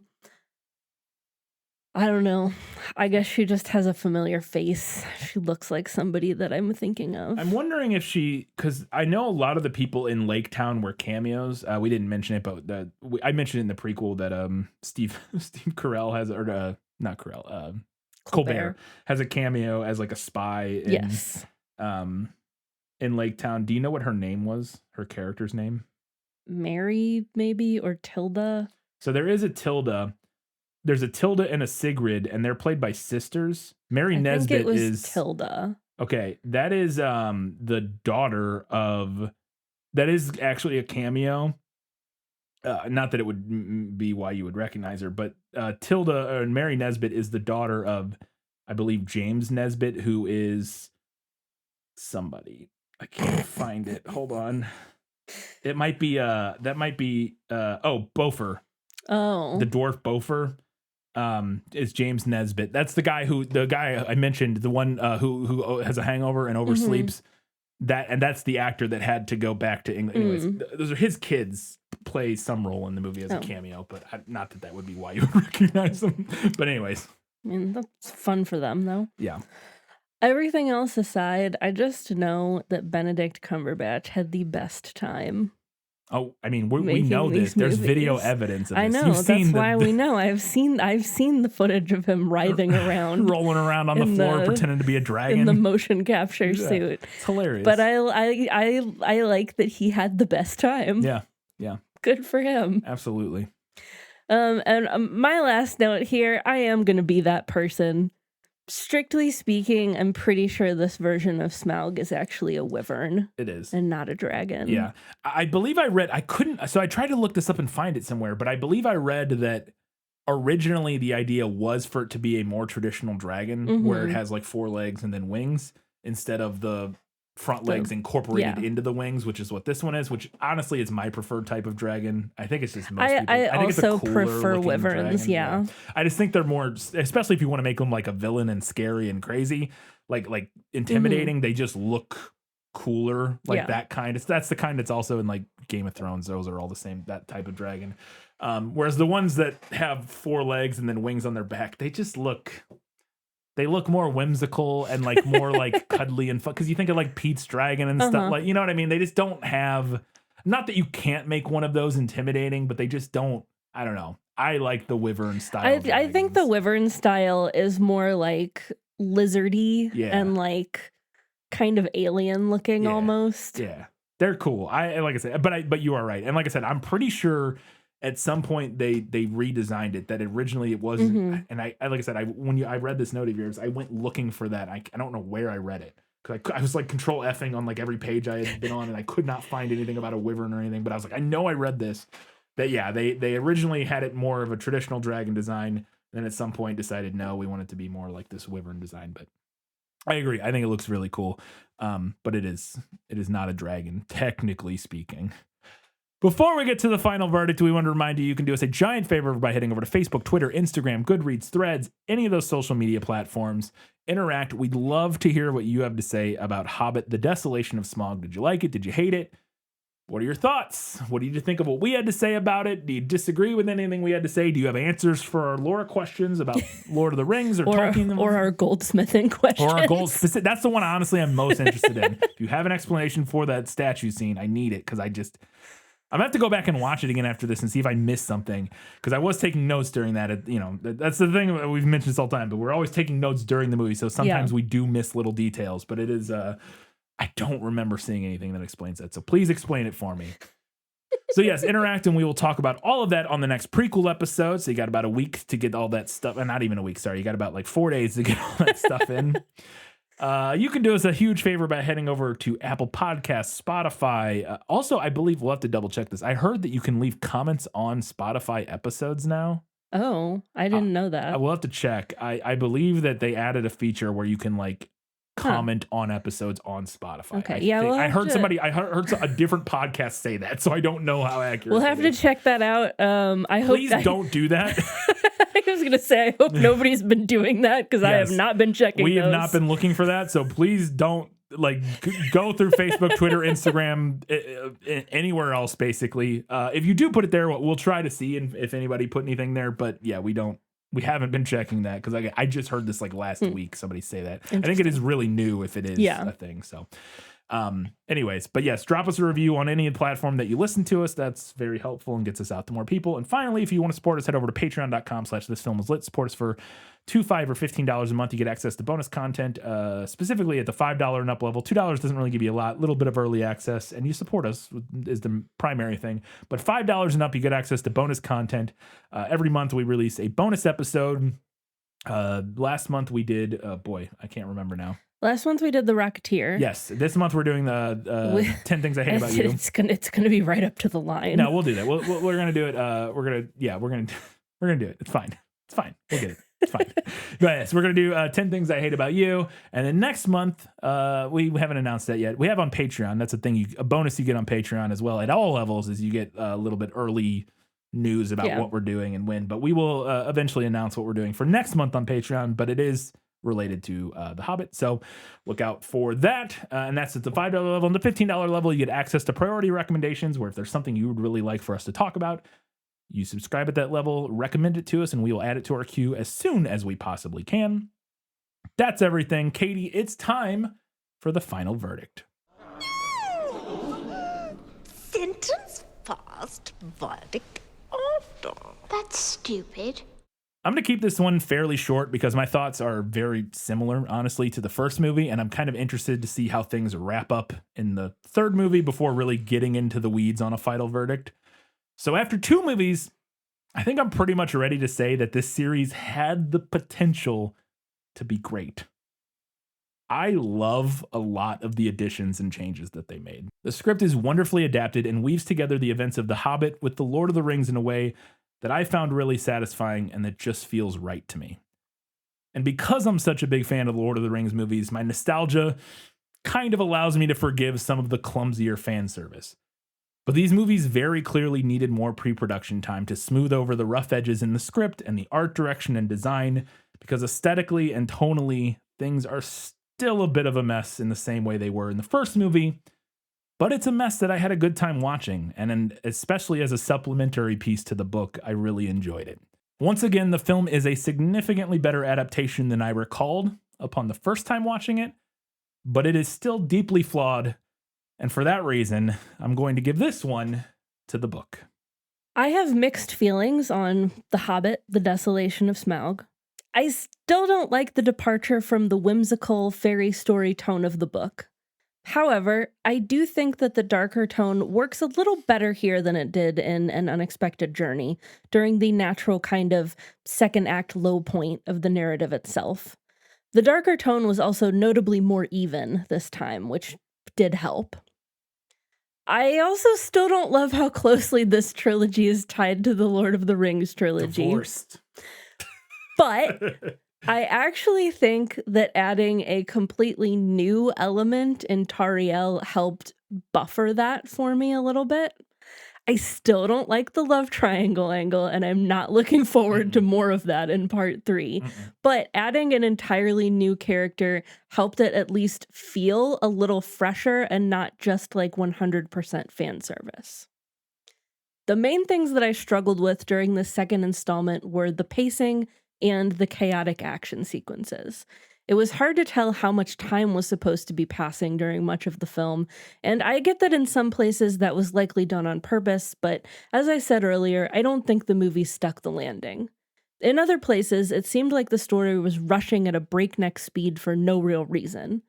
The pacing issues are even more grating when coupled with the overly extended action sequences, which absolutely could have been cut down to give the rest of the story more space to breathe. I'm looking at you, Erebor sequence. Overall, I didn't dislike this movie as much as I thought I would. Much like its predecessor, it's not as bad as the trilogy's overall legacy might lead you to think. However, I still prefer the book's simple, whimsical story over the film's arguably bloated narrative. For me, it's going to the book again. All right, Katie, I think we know. But what's next? Up next, we are closing out this summer series, and we're going to be talking about The Hobbit, the Battle of Five Armies. Yes, we are. Yes. We won't say too much on it now. We'll get to that in the prequel episode, which we'll be doing in 1 week's time. And until that time, guys, gals, non-binary pals, and everybody else, Keep reading books. keep watching movies. And keep being awesome.